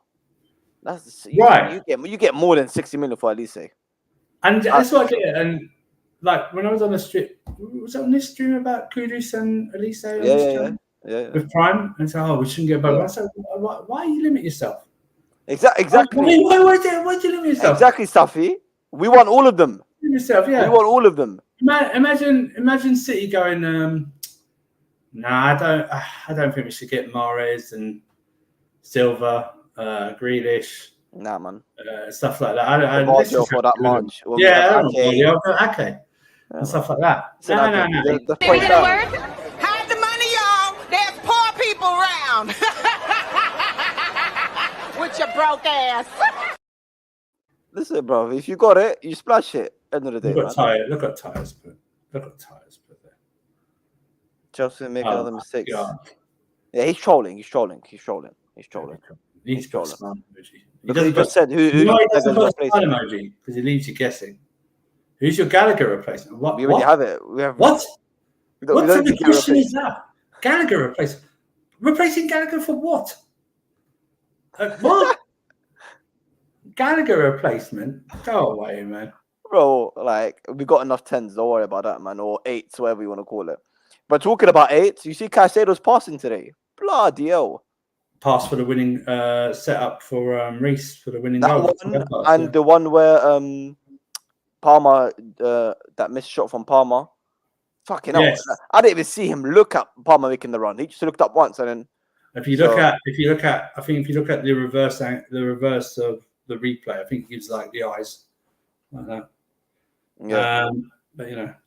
But But that shows for me that he can play in the number 8 position, and I think he played that anyway with Brighton. But yeah, he played that with Lavia behind him. Right, cooking, bruv. Yeah, but we got to drop an attacker. We're sitting there talking about Elise and Kudus and then Kunku and Palmer. Yeah. When we still got Lavia, Caicedo, Enzo as a midfield. Someone's got to be dropped. No. I got options, right? I got it for you. Oshman at the 9, either Jackson and Kuku on the left, Palmer in the middle, Elise on the right, and then you've got Caicedo and whoever inverting on the Lavia.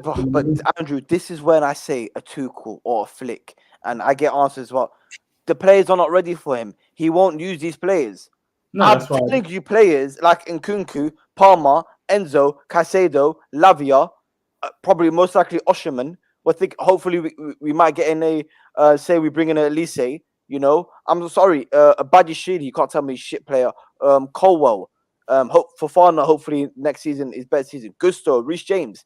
Why do people act like we've got a bunch of 17-year-olds that we've never heard of? No, I know. Don't make the just because we've got a what's it call it, a Madueke or a Mudryk, that okay, they're not to a level of or Colwell, even though they're similar age. That's fine, but I think a majority of our team are ready to do well and win now. Then they're not, right. Which is why I go for a Tuchel. I think we've got more players in our squad that are ready to win that need development, that need time. I think so. The problem with Tuchel is I think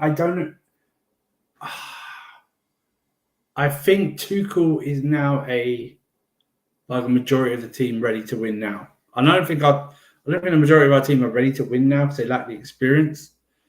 But I don't know. Like I said earlier, I think as a Chelsea fan base, it's a waste of time bringing up Tuchel at all for any return. Okay, forget it Tuchel part for a second. Maybe Hansi Flick. In general, people say, like Staffy wants Graham Potter to build their team. I think our team, we've got more players that are ready to. Tires. Look at tires. Is he a minerals muncher or is he trolling? One of the two. I think he's a Cobbanista. I think that's what it is. Bro, listen.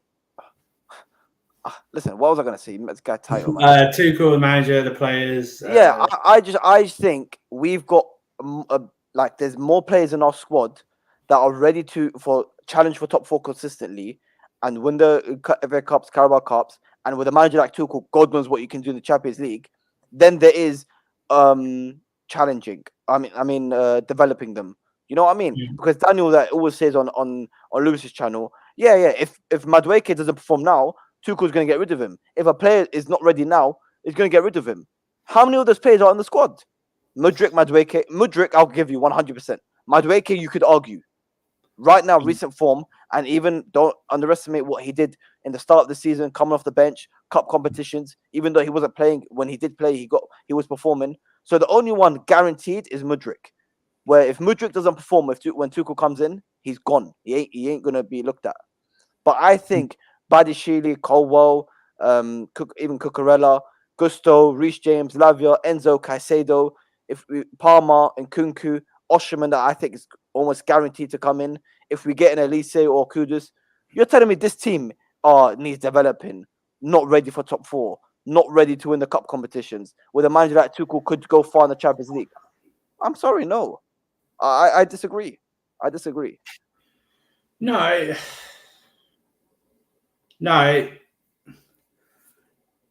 There's a balance. There's a balance. I understand what you're saying.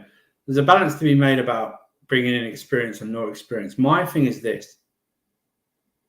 I don't care what age you are. You can be experienced. Like we discussed earlier with the awards. Foden and Saka have got loads of experience. They played over 200 games. They're still in their early 20s, right? Like, for me, would anyone be saying anything about Musiala if he should come in? Yeah. Imagine Musiala. He's like 21. It's not about that. It's about the quality of it. That's what it is. About the quality of who we're going to bring in, which is now I don't want potential. No matter what the age is, I need someone to, like, Oshman's 24, right? Or 25 or something like that. I mean, at least he's 21. At least he's experienced. At least he's 21. But he's still 21. Man, it's he's quality and experience. He's quality and experience. That's what he is. You know, Diogo Costa's like 24 at Porto, right? He's still he's experienced it. He's played in a World Cup. He's played in Champions League. He's only 24. Bring him in. Maybe you need another experience. Maybe you need another experienced centre back. You know, maybe I don't know. What's that guy Schlotterberg at Dortmund? Yeah, but everyone's forgetting the forgotten man in the centre backs, Levi Colwell. Right? All of a sudden, he's no one's mentioning him. Colwell, Liverpool 60 million. All of a sudden, that doesn't matter. Yeah. Like Badiashile, how he performed for last season. All of a sudden, that doesn't matter. Gusto, Reece James. Are we going to ignore? We've got one of the best right backs in the world in Reece James. Are we going to ignore that? Right. We can't ignore these factors. How much does the lease they cost? Ravi, I think they want like 60 million plus. Anything 60 million above, they'll take. They're not going to take. He's got a release clause of 60 million. I don't know if it is a release clause. I really don't. I don't know. Someone will have to confirm that. Is it a release clause? Okay, fine. I did go back. Is it a release clause? Fine. That's why he signed that contract. But that's what is ready. That's why they have to. This summer, I don't want deals that are just all potential. That's my fear. This board will just do the same and get the odd one here and there and get to satisfy the fans. Go, oh yeah, we'll sign Osimhen and then we'll sign like 7 potential players. I know, but you can't rule that out, right? No, you can't rule that out. You can't, but that would be ridiculous. These directors, they get them gone. Because I completely forgot about Musiala when you mentioned Musiala. No. He is probably leaving this summer. Well, potentially. He has a contract extension. Potentially, yeah. If Musiala is leaving Bayern Munich, I swear to God, I don't care what stuff he says, career mode, not career mode. He is another player, is you go and you die to get him. Yeah. This is what Safi's right. We need a goalkeeper and striker. But I'm taking Elise as well. I don't know why I have to limit myself. Striker is done. We're getting Osimhen. I'm telling you right now, right? It's 12/12, Sunday, 12th of May. Osimhen is a Chelsea player. Clip it, do what you want with it. Osimhen is a Chelsea player. I will not sign off on that. I will sign off. I will say it. I will say it. Victor Osimhen is a Chelsea player. Fact. And if whatever happens with this clip happens. But I think it's almost guaranteed. Goalkeeper. I think goalkeeper and a striker are a must. They are a must this season. They are a must in the off season. Is to get a recognised, good goalkeeper. Like we were linked to Martinez from Villa. That will never happen, by the way. But we were linked to. But get me Diogo Costa. Get me Osimhen. Done. But do you think Petrovic can handle another season? I think we have. Well, he's been good. I think in the last, say, 6 weeks since the last international break, I've seen some of the flaws in his game. Obviously, his kicking needs to improve. I don't really judge a goalkeeper much from kicking. I think he's just good, very good shot score. Distribution is even today. There was in the second half. Do you remember that thing where he flapped at it, got the touch, and the guy still got a header on? I mean, if he'd actually headed that properly, that's probably a goal. Yeah, you know what I mean, that's probably a goal. Now we'll go back to the early part of the season. He still pulled off that wonder save. Remember away at Luton to keep it at 3-2. So. But he was never brought in to be number one. He's supposed to be a number two. And if he came in next summer, if we get a Diogo Costa or Emi Martinez, I don't think we'll go for Magnon anymore because he gets injured all the time. The Milan goalkeeper. Is it Magnon? Magnon. I mean, I don't know. What do you think about Kobel at Dortmund? Nah, man, he's too short, bro. He's tiny. Kobel? From what I've seen of the guy's tiny. Hang on a minute. Wait. Who's the goalkeeper that played? Who's the Dortmund goalkeeper that played against us last season? I don't know. I think it was the same one, wasn't it? Is it Kobel? Someone in the chat. Give me Kobel's. I'm going to look at it myself, but he's 195. So what's that in? Which is fuck's sake. He's 6'3". All right. Goalkeepers are like minimum 6'4", like minimum. I think. Let me double check because I don't think he was a goalkeeper that played against us last season. See, my problem is now Diogo Costa's height is 1.86. He's 6'3". I want to see who was the goalkeeper that played. See, it wasn't cool. Diogo Costa is 6'1", apparently, according to Google and stuff like that. Kobel is 6'5". Stavy's pretty 6'5". Yeah. What do you mean 6'5"? Google says 6'3", man. Nah, I knew he was a tall guy. He's huge. Hey, no, did he? Pause. In height times, you know what I mean? He's huge. He's tall. He's a tall guy. I don't know. I've had my concerns over Petrovic, but I would rather focus. Karimud or not, focus on Osimhen, and then focus on the attack. I think goalkeeper. You can get goalkeeper in the last week of the window, man.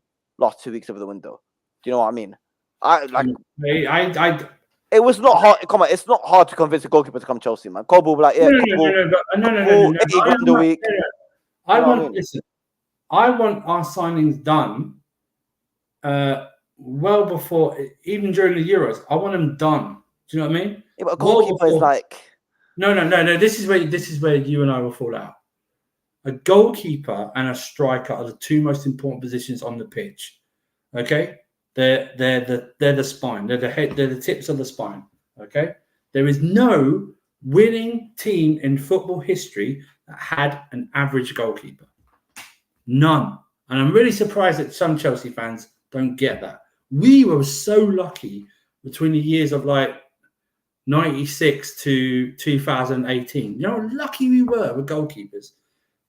You know, Ed De Hoy, very good goalkeeper, underrated. Carlo Cudicini, best number 2 goalkeeper ever. I remember watching Cudicini. We beat Liverpool 4-1 at home once, and Cudicini got man of the match. How's that? Yeah, how's that?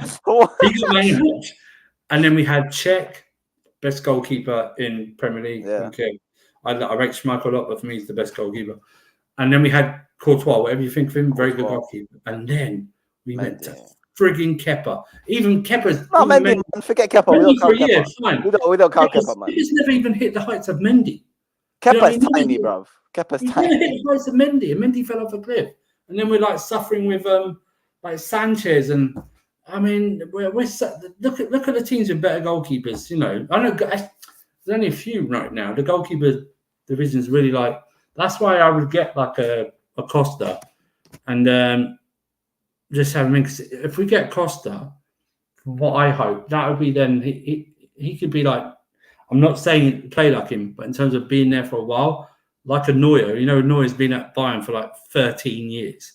Something Yeah. like that. That could be Diogo Costa and stuff like that. I just think. I mean, listen.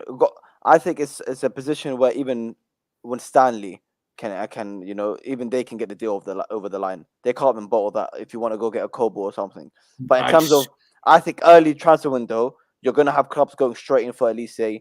Musiala's gonna be news about him. Like Osterman. That focus on that. I think because the window is big. It's a long window. Yeah, but I don't want. I hate transfer windows when Chelsea are involved right at the end. I don't like that unless it's sometimes. That's why I was like pissed that the Caicedo deal took 3 months, and even then we had to bring in like Igbali. We had to bring Igbali to sort it out, and same with Enzo as well. That deal because they fucked up. Well, no, fair dues. They went right, but they went right at the end and couldn't do that. I want it done and dusted. Yeah. Yeah. Navas is leaving PSG. I think though he'd be a stopgap, and I don't want a stopgap. I want a number one. I don't want stopgaps. I want number one. I want Diogo Costa, number one done. Apparently, Oblak is linked to us, but he's 31. He's fallen off though. Oblak of like 3 or 4 years ago, no problem. I would have taken him like that. That's why I'm so pissed that everyone goes like oh yeah, well the summer of 2018, yeah, we couldn't buy Alisson because we were waiting for Courtois to make a decision. I remember that. I would have gone, hey, Courtois, we're getting Alisson. Do what you got to do. If you decide to stay, that's your own fault. That's your own fault. Yeah, if you decide to stay, that's on you. Alisson's on you, number one. That's what I would have done. I remember that, We man. were in Alisson. We were going to sign I remember Alisson. that. I remember that. And we stalled because we were waiting for Courtois to make a decision. That's the problem. No.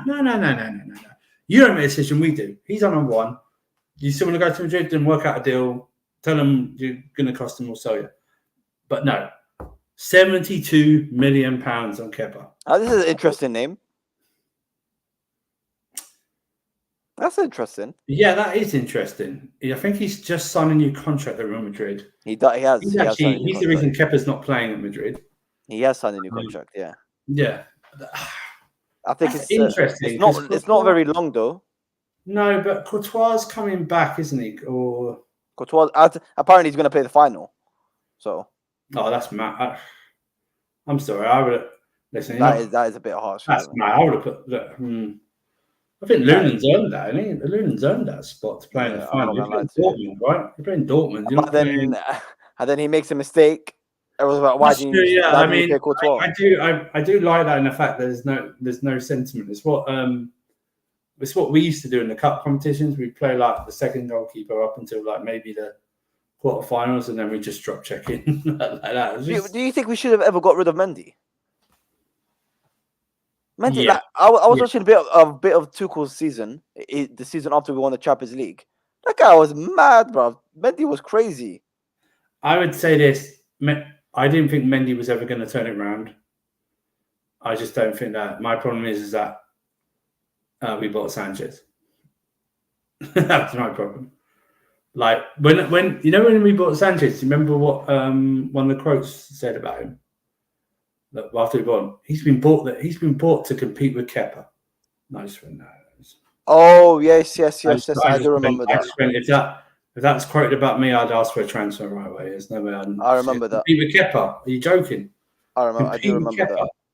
No way. Listen, Sanchez might turn it around. You know, I like Sanchez. I don't know. I saw that. Remember that the game he played against Leicester, and he was like so lackadaisical, and he nearly got caught out a couple of times as well in that game. Sanchez has got like a too laid back. Remember, wasn't there a goalkeeper in Valencia we were linked to? Mishkabilian? I can't remember. Bro, do you know how many goalkeepers we've signed? I know, but that's the problem, right? The goalkeeping position is like the striker position. There's very few, like name-wise. Like everyone, like before this season, Magnon was up there, but he gets injured too many times for a goalkeeper, and that's worrying for me. Like a goalkeeper gets injured all the time. I know Courtois been injured, but Courtois done like ACL and an MCL back to back, so that's why he's been out. But Magnon's it's very weird. His injury record is not very good. I think I saw it was the calves or something. He had a lot of calf injuries. But yeah, listen, I think we get the idea though. It depends. Look, we can't predict the transfer window. That's one thing you cannot predict. That's very true. We really don't know. You got players like Xavi Simons. What's his name? Xavi Simons could be on the market. Musiala could be on the market. You know, Elise Kudus could be on the market in January. A lot of players could be on the market this summer. So Big that's up one thing Don we in the can't chat. do. Big up to Don, bro. Appreciate the support, bro. Big up, boys. Smash the like, people. Big up to you, man. Guys, we're both on the road to 1K, man. So make sure you guys are getting Don to 1K. Yeah. And make sure you're subscribing here as well, man, to get to 1K as well, man. But that's one thing you cannot predict is the transfer market. So I don't know. But there's going to be a lot of players that's going to be on the market. We've got to sell as well. So it's like sell, yeah. I don't. Apart from the players that are guaranteed, I think Maatsen maybe. I saw Tayo. I think Maatsen's gone. Yeah, I think Poch stays Maatsen. I think Maatsen's gone no matter what. I think he's gone. Lewis Hall's going to be sold obviously because he's met the requirements of his loan deal. So that's another one done.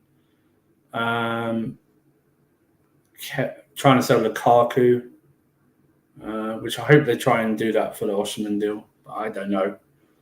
But these, I think these are players that are pretty standard in terms of like no one crazy. I don't think there's anything we're going to really. I think Santos might get a shot in the squad next year. Saves us going out to buy another midfielder. And Amari Hutchinson, listen, done very well, but I think the sensible thing would be for him to go on loan again, or to stay on loan with Ipswich. They're back in the Premier League, so I would just do. Let's not. Everyone likes to do this. Let's keep our feet on the ground with some of these players. You know, they played well this season, no doubt. But Murray Hutchinson, listen, Championship is the most brutal league to get out of. It is physically the most brutal league to get out of in the UK. Okay, but let's see how he does that. Ipswich, they're obviously going to be favourites to be relegated. Let's see if he can handle this. And if he pops, no, they are. Yeah. They just are. They just are. They haven't been in the Premier League for 20 years. Is it? That's amazing. I can't believe it in this season. I think I'll stand corrected. I think for the first time ever, all three relegated clubs are going to be relegated. Sorry, all three promoted clubs are going to be relegated from last season. Yeah, we have to try and keep Maatsen. I think Maatsen and Cucurella should be our options next season. Oh yeah, I totally agree. I just don't think he's staying. Whoever the manager is. I think next year that's a good. He definitely won't stay if Poch is here.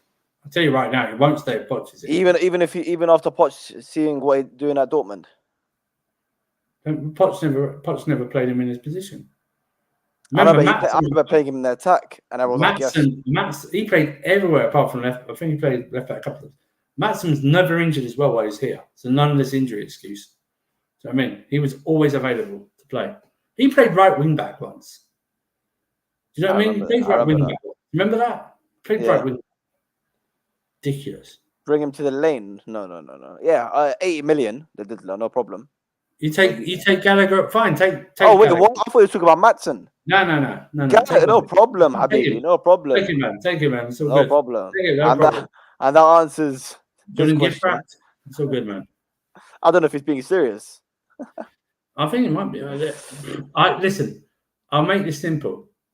If he doesn't sign a contract, he's going to be sold no matter what. Or we're going to try and sell him no matter what. Yeah.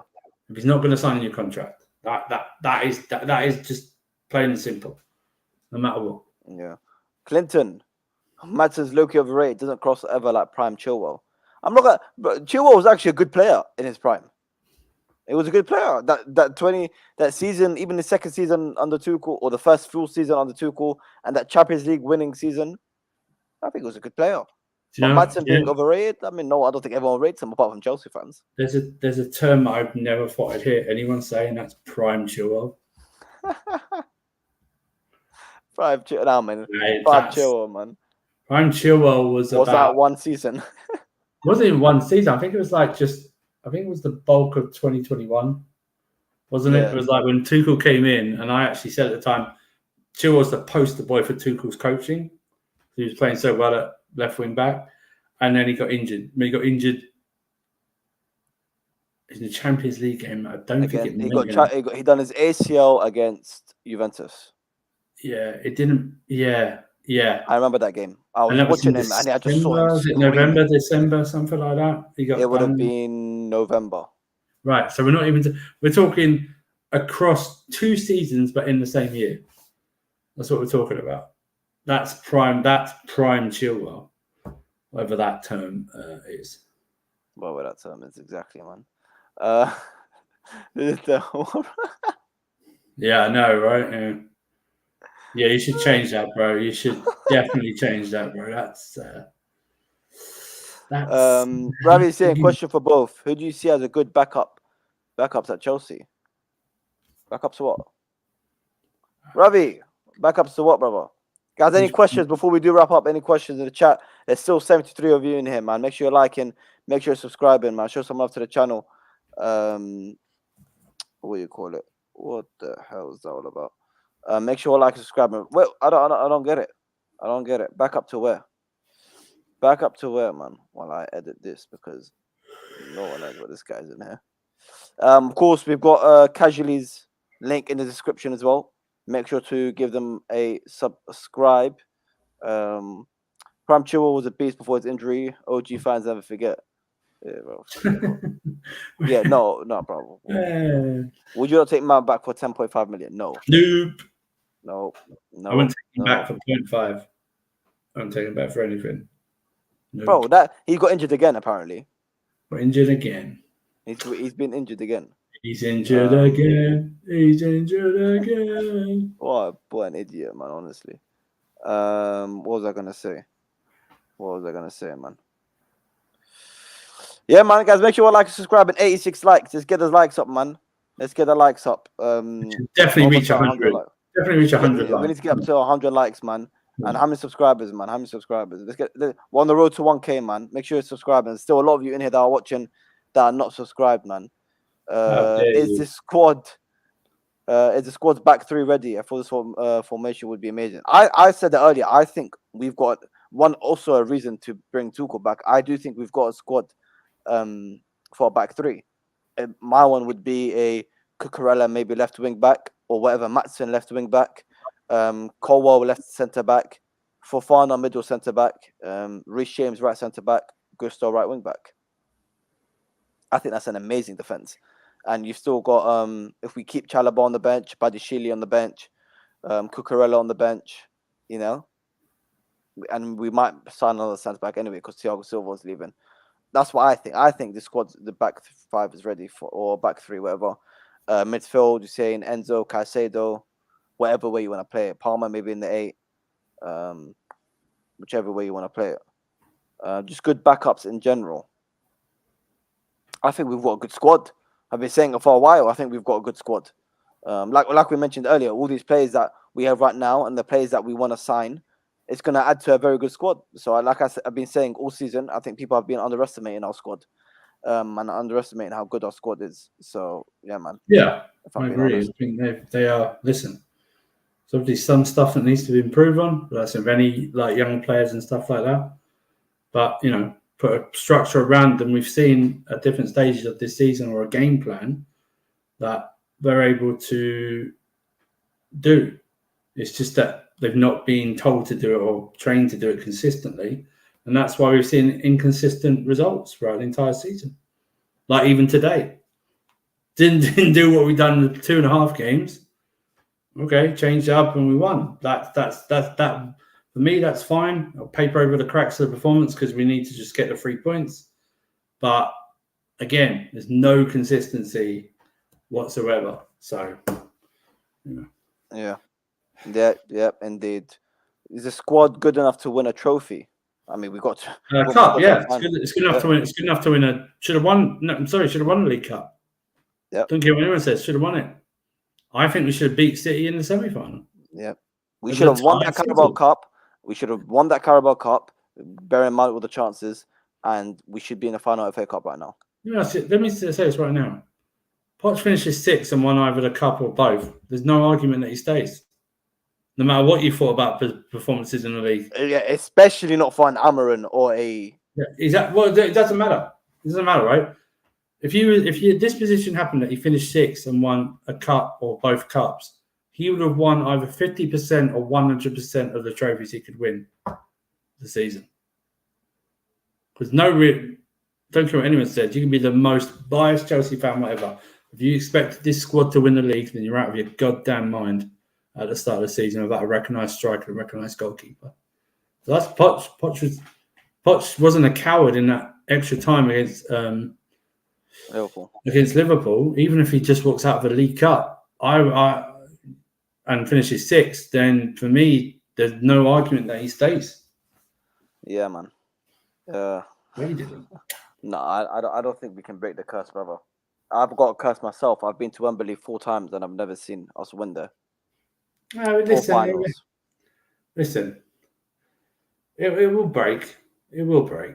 It's one of those things. We just need. Listen, if we're being fair, two of the finals under Tuchel, penalty shootout. We should have won. It was just bad finishing. The one I won't say, the one I will have a go at Tuchel, mostly Tuchel for, was that one against Leicester when he dropped Mendy and put in Kepa in goal. And they scored from that long shot. Do you remember that? And then Chilwell was like, his toenail was offside after he equalised and stuff like that. It will happen. Leicester, yeah. And let's face it, there was no curse at Wembley this year in the League Cup final. That was Poch. That was Poch bottling it. There were a lot of the players as well, to be fair. A lot of the players as well. Yeah. Some of those misses, yeah. But that's when people go like, oh, the squad really love Poch. And I always go back, yeah, because he doesn't hold them accountable.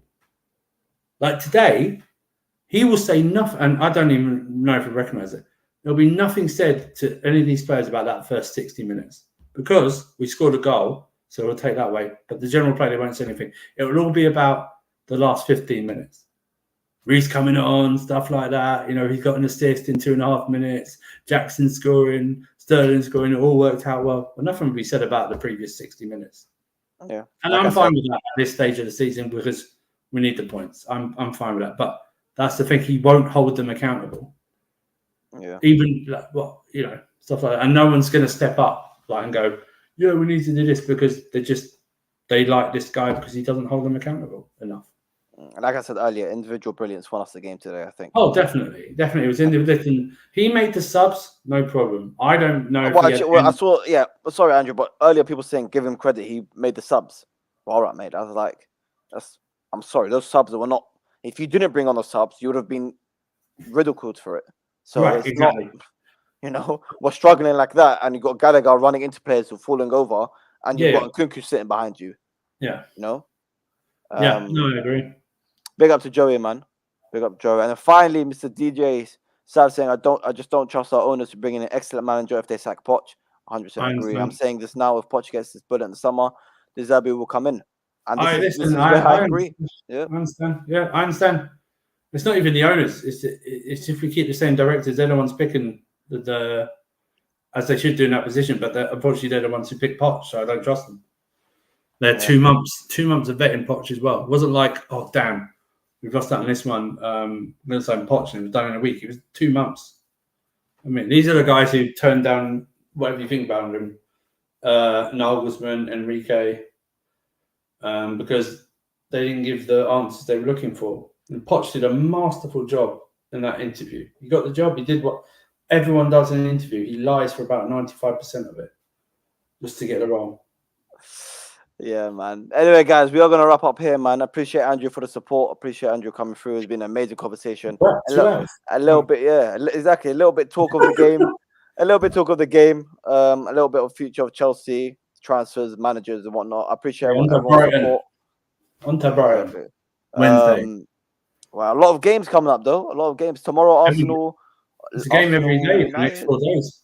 Yeah, Arsenal United. Wow. Villa Liverpool tomorrow. Monday, Villa Liverpool Monday.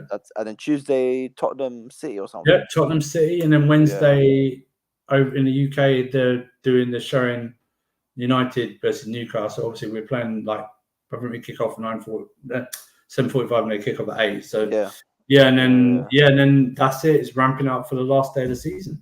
Yep. Maybe though. Look at this. This is outrageous.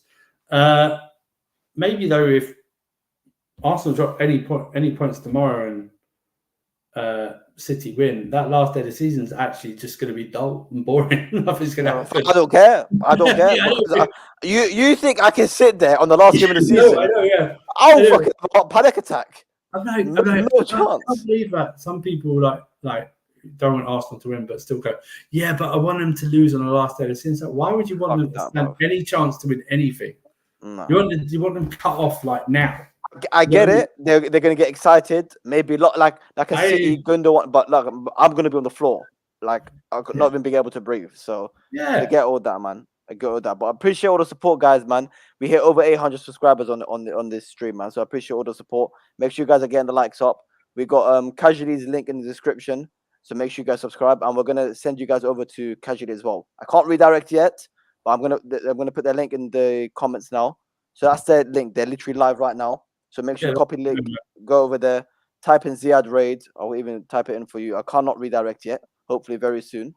So yeah, man. Make sure you guys copy paste that. Click on the link, copy paste that in the chat. And I appreciate all the support, man. I appreciate all the support. Make sure you like and subscribing. Big up to Andrew for the support, man. And then yeah, man.